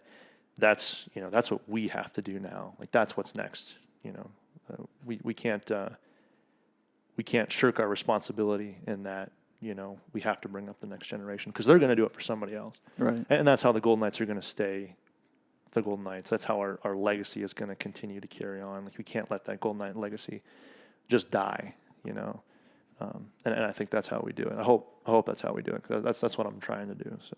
Yeah, it seems like you're doing a great job so far. And on the flip side of that, what the younger people need to know coming in, the newer team members on the 8-way team need to realize is that you have to have a love for that toil. You know, you talked about when you first, you know, you first got on the 8-way team. We did that, you know, those first couple weeks. You're like, man, how am I going to do this? And you just have to have a deep love for that toil.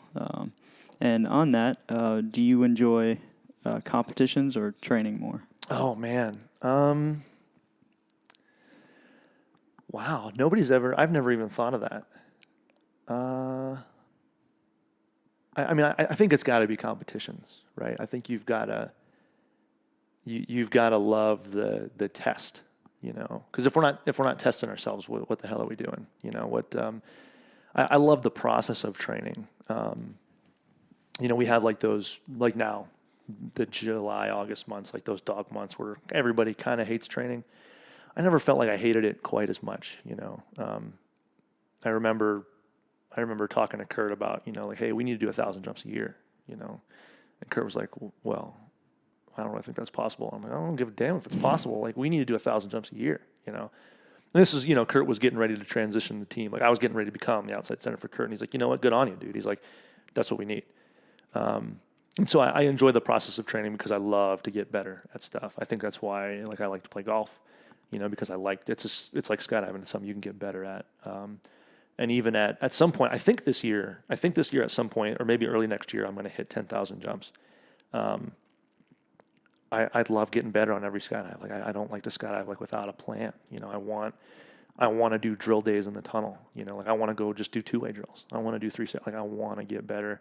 But that's great. But if you're not going to go test it and have that competition nerves where you're about to throw up before round one, and see if all that hard work you did is actually going to pay off, then I think it's all for nothing. So I would definitely say competitions. I think round one in particular, I would say I would rather, I like the nerves of round one more than I like holding the Otley sword above my head, just that, because then it's unknown, what I mean? It's like, you don't know if it's going to happen, right? You hope it is, and you're going to do everything you can. But I feel like after round one, and that's something that I think, I've never landed from round one and been like, we're going to lose this meet. You know what I mean? I've always landed from round one and been like, this is it. Like 9 more to go. We're going to step on the gas. And so that's something that's been pretty cool too. I haven't always been right, on that, but that's kind of like the feeling I have. I remember in 2016, it was my first world meet, and it was a 10-pointer. It was a memory jump where we switched slots with our partner and you go back and forth, and it was a particularly tough round one. And I just wondering if I was prepared enough, and just doing the things that I would do on the airplane, and we would get out, and we had a great jump. I mean, you remember that jump was pretty killer. Yeah. And we landed, and I made sure to land next to Kurt because he's my peace partner at the time. And I looked over at Kurt. I said, Kurt, why do we do this to ourselves, man? And he goes, I know, bro. It'll take years off your life. But then he stops laughing. And he looks at me. He goes, you know what? If they beat that, they can have it. And as soon as he said that, I knew we won that meet.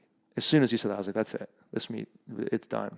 Like, and we kind of all looked around and were like, let's step on the gas. Let's from Kurt. I mean, that's a big compliment coming from him. And if he says that, then it was a pretty good jump. Yeah. So we all kind of looked at each other like, well, let's go see what's possible. Like we don't have to worry about the French anymore.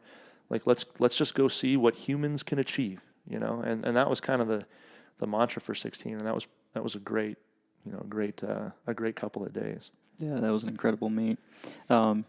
Your heart is something that, out of all the teammates that I've seen over the years, I think you've got the biggest heart out of anybody. And what we haven't talked about was we talked about the rug being pulled out from under your feet a few times.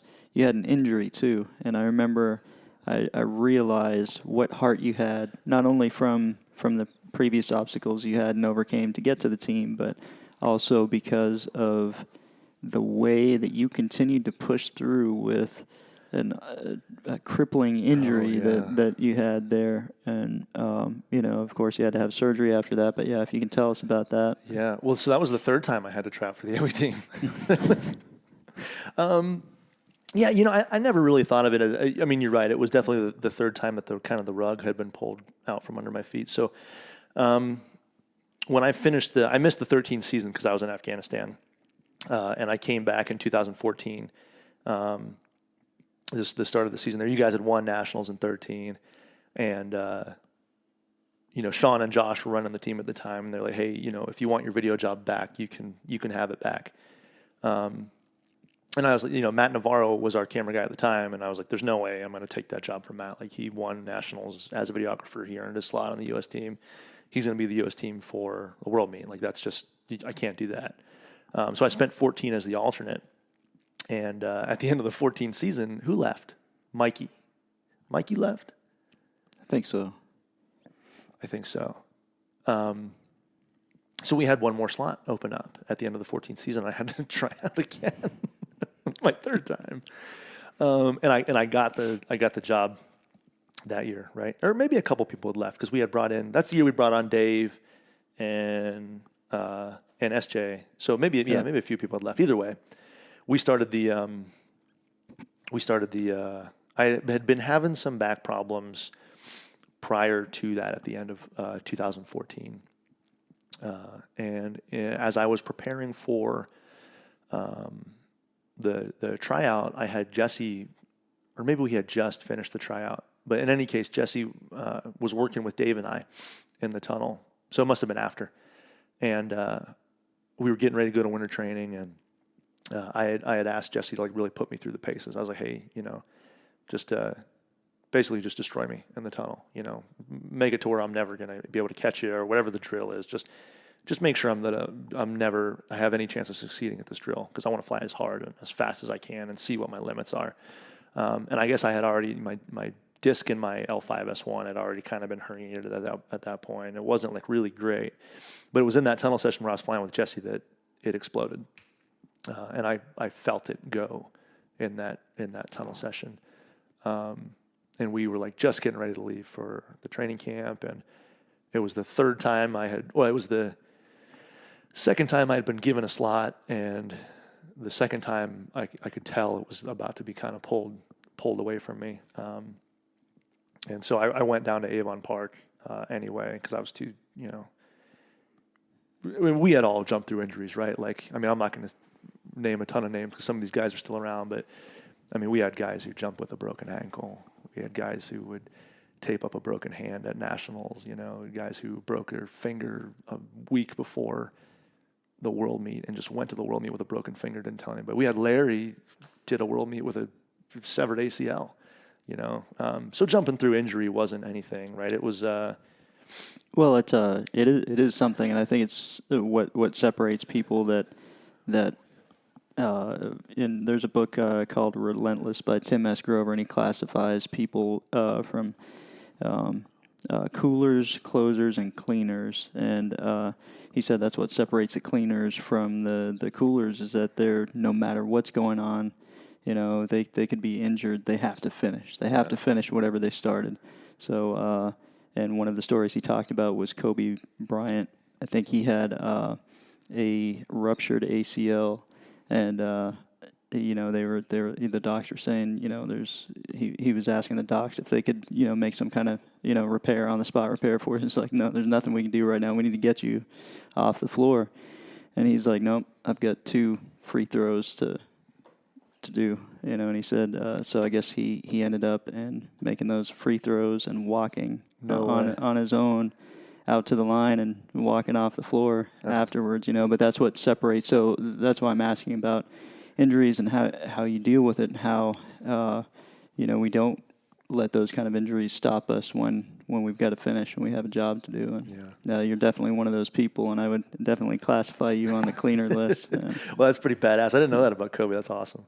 But and I did everything I could. I jumped as long as I could in that at that winter training there. But eventually, it had become Josh and Sean made the decision to ground me at that point. They had let me go as far as they were willing to let me go, and then they sat me down, which was the right call. They sat me down, and I made a phone call to the doctor, and I was in surgery like 4 days later, or something like that.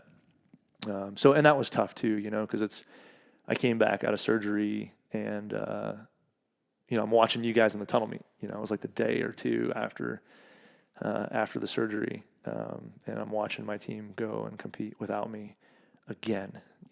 For the third time. I'm watching the 8-way team happen without me being a part of it. And this time is even worse because I'm seeing it. It's not like I was in Afghanistan hitting refresh on OmniScore, trying to see the scores and everything.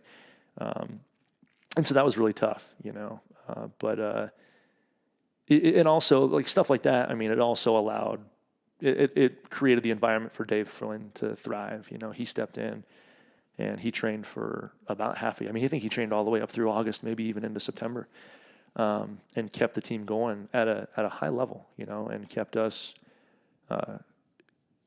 kept the wheels moving to where everybody was learning. They weren't just waiting on Dave. Like, the team was still progressing. And he did such a good job of that I was able to step back in like September keep training, and then go to nationals in October and set a world record on round one, all because of the work that Dave had done while I was, rehabbing and recovering. Dave had really stepped up to the plate and pulled my weight while I was down. And he did it in a fashion that kept us, basically at the highest levels of 8-way, so it was just great to see that that's like the silver lining for me, is that the hole that I left, after I kind of lost my dream the third time, was filled by somebody who was able to step in and get the job done. And then, a couple years later, he became my peace partner, and we got to win a world meet together, doing that. So that was pretty awesome. Yeah, awesome experience, 2016, 2018. It's great when things come together, and you guys, you've got some challenges, ahead of you on the team now, but I think you're doing a great job with it, and it's great for me to be able to be a part of that too. This last week being out there and, helping you guys with some coaching, it was just incredible, being back out. It was great. I could not stop laughing when you walked into the team room and you went to go put your stuff in your locker. Now Jesse's locker, I did. It was habit. I didn't even think about it. Oh, dude, you open the door, you're like, oh, shit. So, oh, man, it'd be great. I wish it'd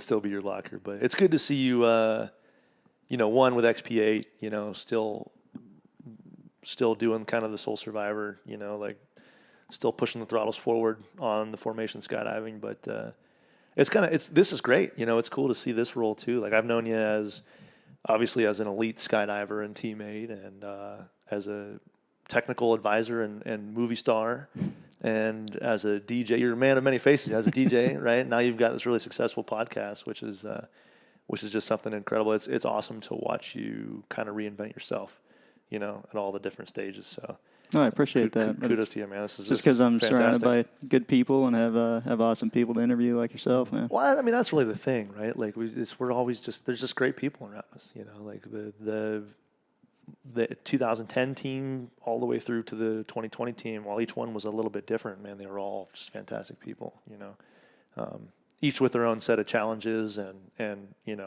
personality conflicts, but at the end of the day, everybody kind of buckled down to get the job done, which I'm assuming is the same kind of culture you and BK and Kirk and Nick and Mikhail and all those guys are cultivating over at XP8, and I know that's what Rhythm's doing, as they work to replace my slot for the short time that I had it, and hell, even Belgium's doing the same thing too, bringing Mikey back in. So the more things change, the more they stay the same. I remember talking to Craig Gerard at the 2018 Nationals, maybe. Just asking for his advice because I knew I was taking the team over in 19 and it was a rebuild. And I was like, what do you do? He's like, you just do it. I'm like, well, what does that mean? He's like, hey, man, you win some and then you bring some new people in and you go win some more. You just do it, man. He's like, it's a part of it. It's a part of it. To have a team together for 10 years is really kind of an anomaly. That's not how things really work. And so now we're kind of just getting a taste of that.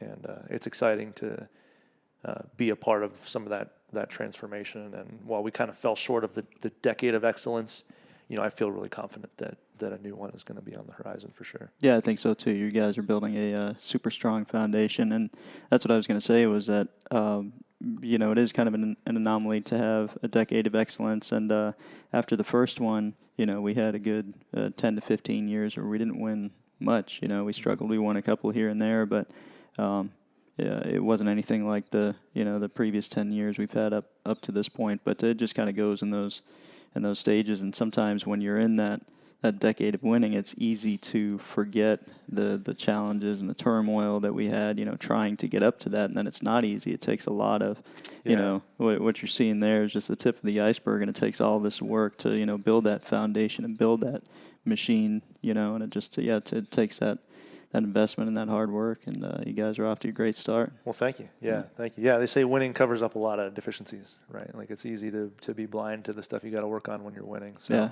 now, now we're not blind to that anymore, which is going to be good. It's going to give us some sunlight to figure out the problem areas and work them and turn ourselves into just wholly rounded competitors and soldiers and skydivers and leaders in the industry. And that's kind of what we're going for, is that real holistic approach. So Yeah, this last week was great. You guys making 40 jumps out there, and just watching you guys train hard and watching the progression over that relatively short amount of time. It was really cool. Watching really cool Jen get her outside center on was awesome, man. Jen and Reese up there just shredding. So yeah, that's really exciting, and that's going to be kind of our COVID plan going forward, is to work with experts like yourself in four-way, and kind of realize that there are things that we don't know, and admit that there are things that we don't know, and reach out for outside help so that we can be better. And so that'll be a lot of the plan here, is getting people in and moving, and just having the courage to stand up and say, hey, I don't know how to do this. Whether you're the team leader or you're the new guy, but then being willing to put your head down and learn, and hold yourself accountable, too, is the other thing. Because it's an individual sport, I think Justin said it on the podcast, right? Like, it's a team sport, but you're doing an individual thing, right? And as long as we're all individually responsible for ourselves and the work that we're putting in, I think we're going to be great. So that's kind of the plan. Yeah, for sure. There's no doubt. And I know we've probably gone way over time, so I don't want to keep you too much longer, taking you away from Kelly and maybe swinging in a couple of golf balls. But I do want to ask you a handful of kind of bullet style questions, because I think I told Biz on the last one, it's kind of just a new introduction to the format, borrowing it from Tim Ferriss's podcast. But I've always been interested in what world champions before us, what made them tick, and what are some of the things, like the music they like to listen to. So we can start with that one. What's some music you like to listen to get you pumped up? Man, so it varies and it changes. Right now, my current pump-up music selection is actually the soundtrack to Madden 2020.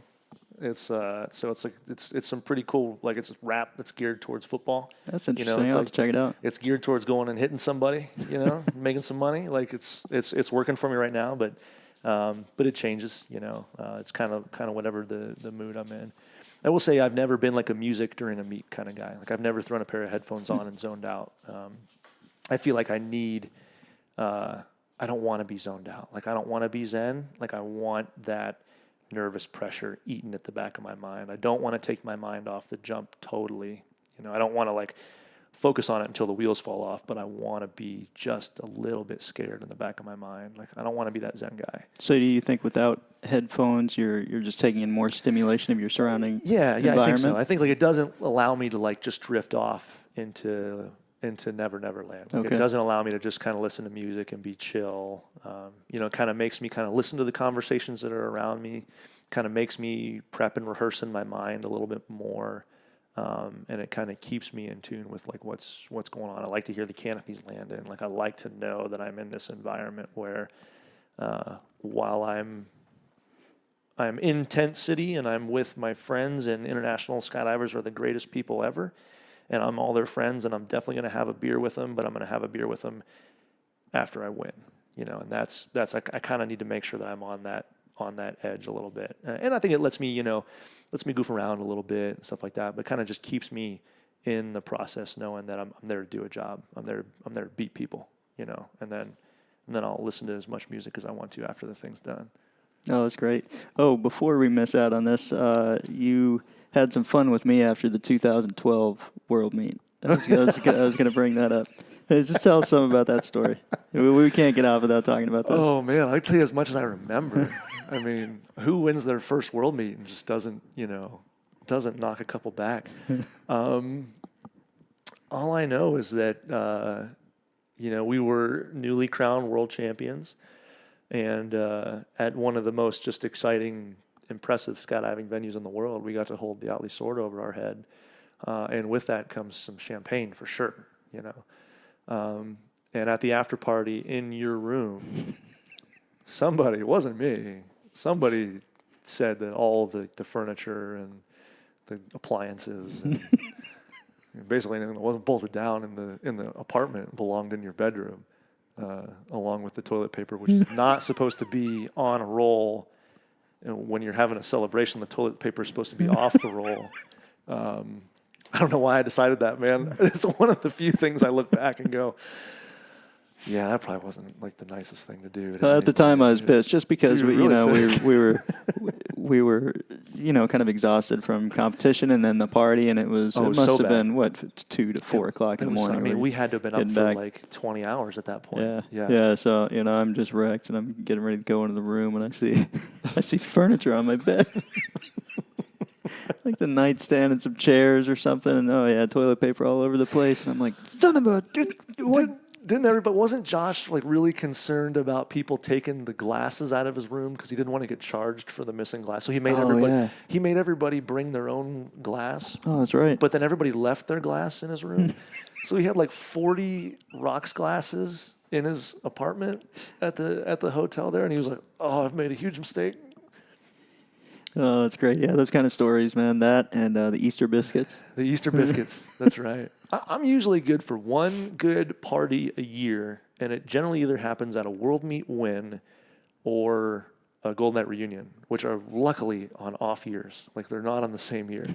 Otherwise, we'd be in big trouble. But the Easter biscuit hunt, that was a big one too. I remember the waitress at Cracker Barrel just looking at us like, "Oh, you poor things! Like you need about 40 biscuits. I'm just going to bring you a plate of biscuits because I have never seen anybody hurting this bad in the morning before."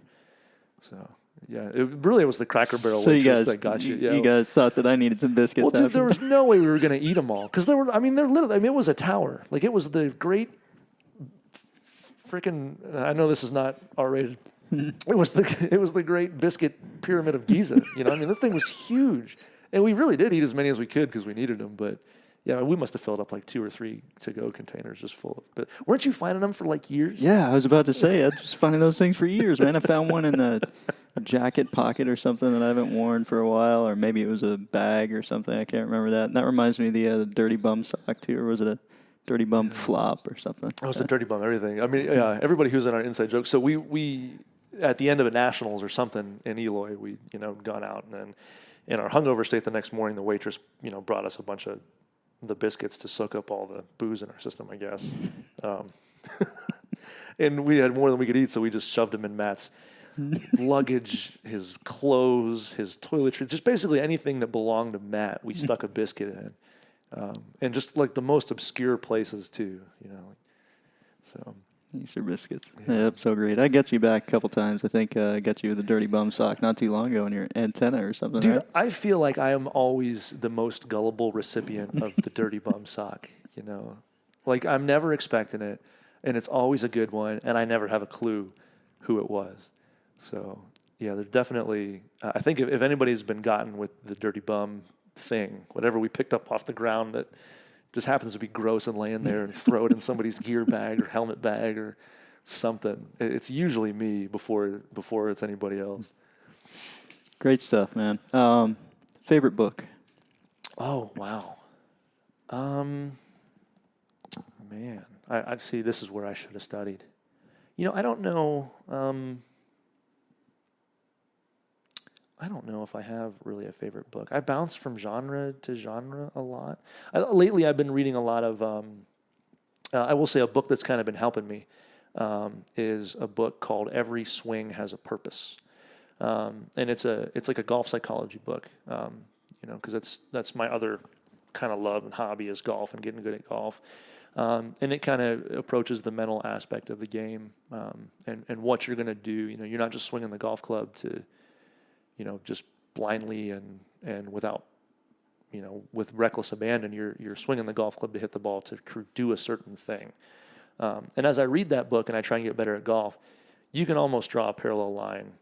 Almost with everything that you do in golf, you can draw that to skydiving. So that's kind of helping me, a lot lately. Just being able to draw lines between the two sports because they're so heavily mental, once you kind of reach the upper tier of skydiving, and if you're any kind of athletic person as a golfer, you can make a golf swing.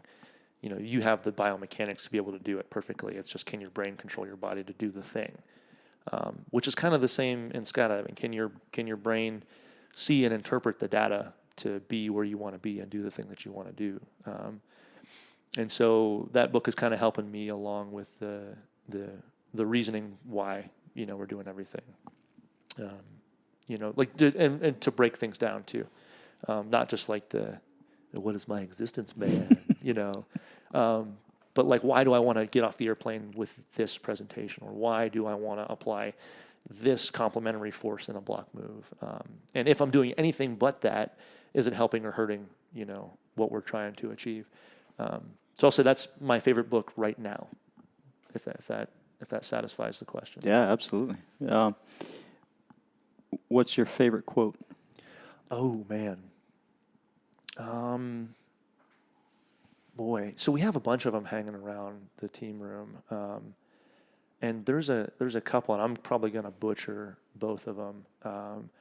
But one of them was, it's from Kobe, saying how he would do anything it took to help his team win, whether it's making the game-winning shot, or giving a teammate a glass of water, or standing on the sideline waving a towel.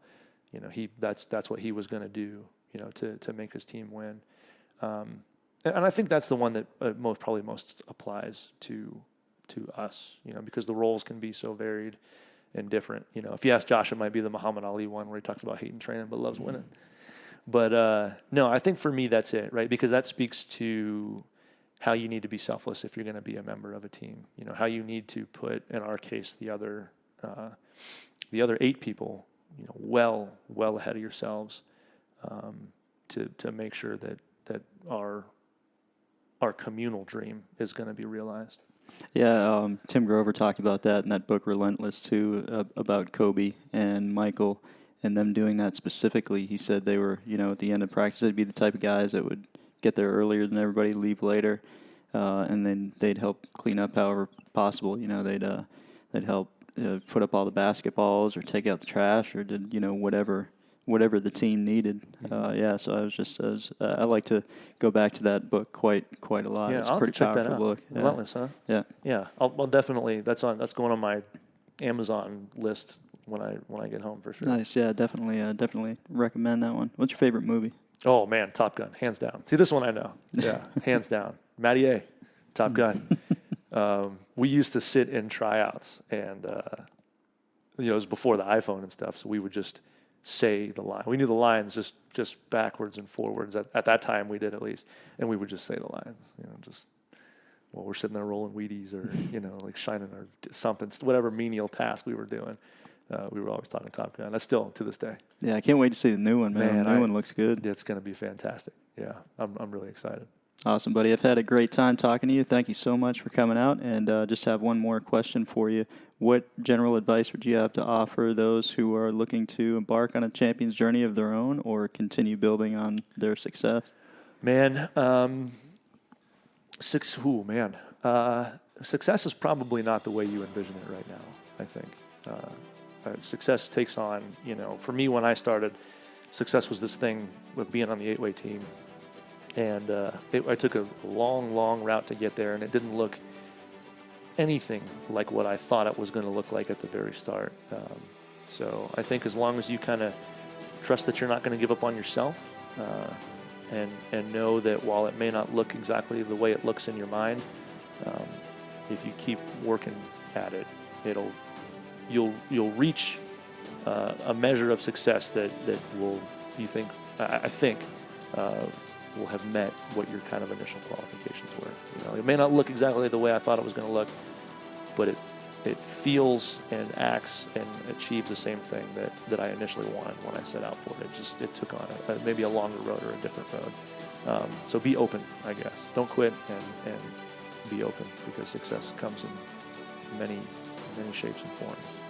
Awesome, brother. Thanks so much, man. Appreciate you coming over. It's been a great having you here. Great conversation. Yeah, thanks for having me. This is great. I'm just elated to see where this thing goes, man. I'm really proud of this thing, so I'm proud to be a part of it. So thank you. Thanks, brother. Take care. See ya.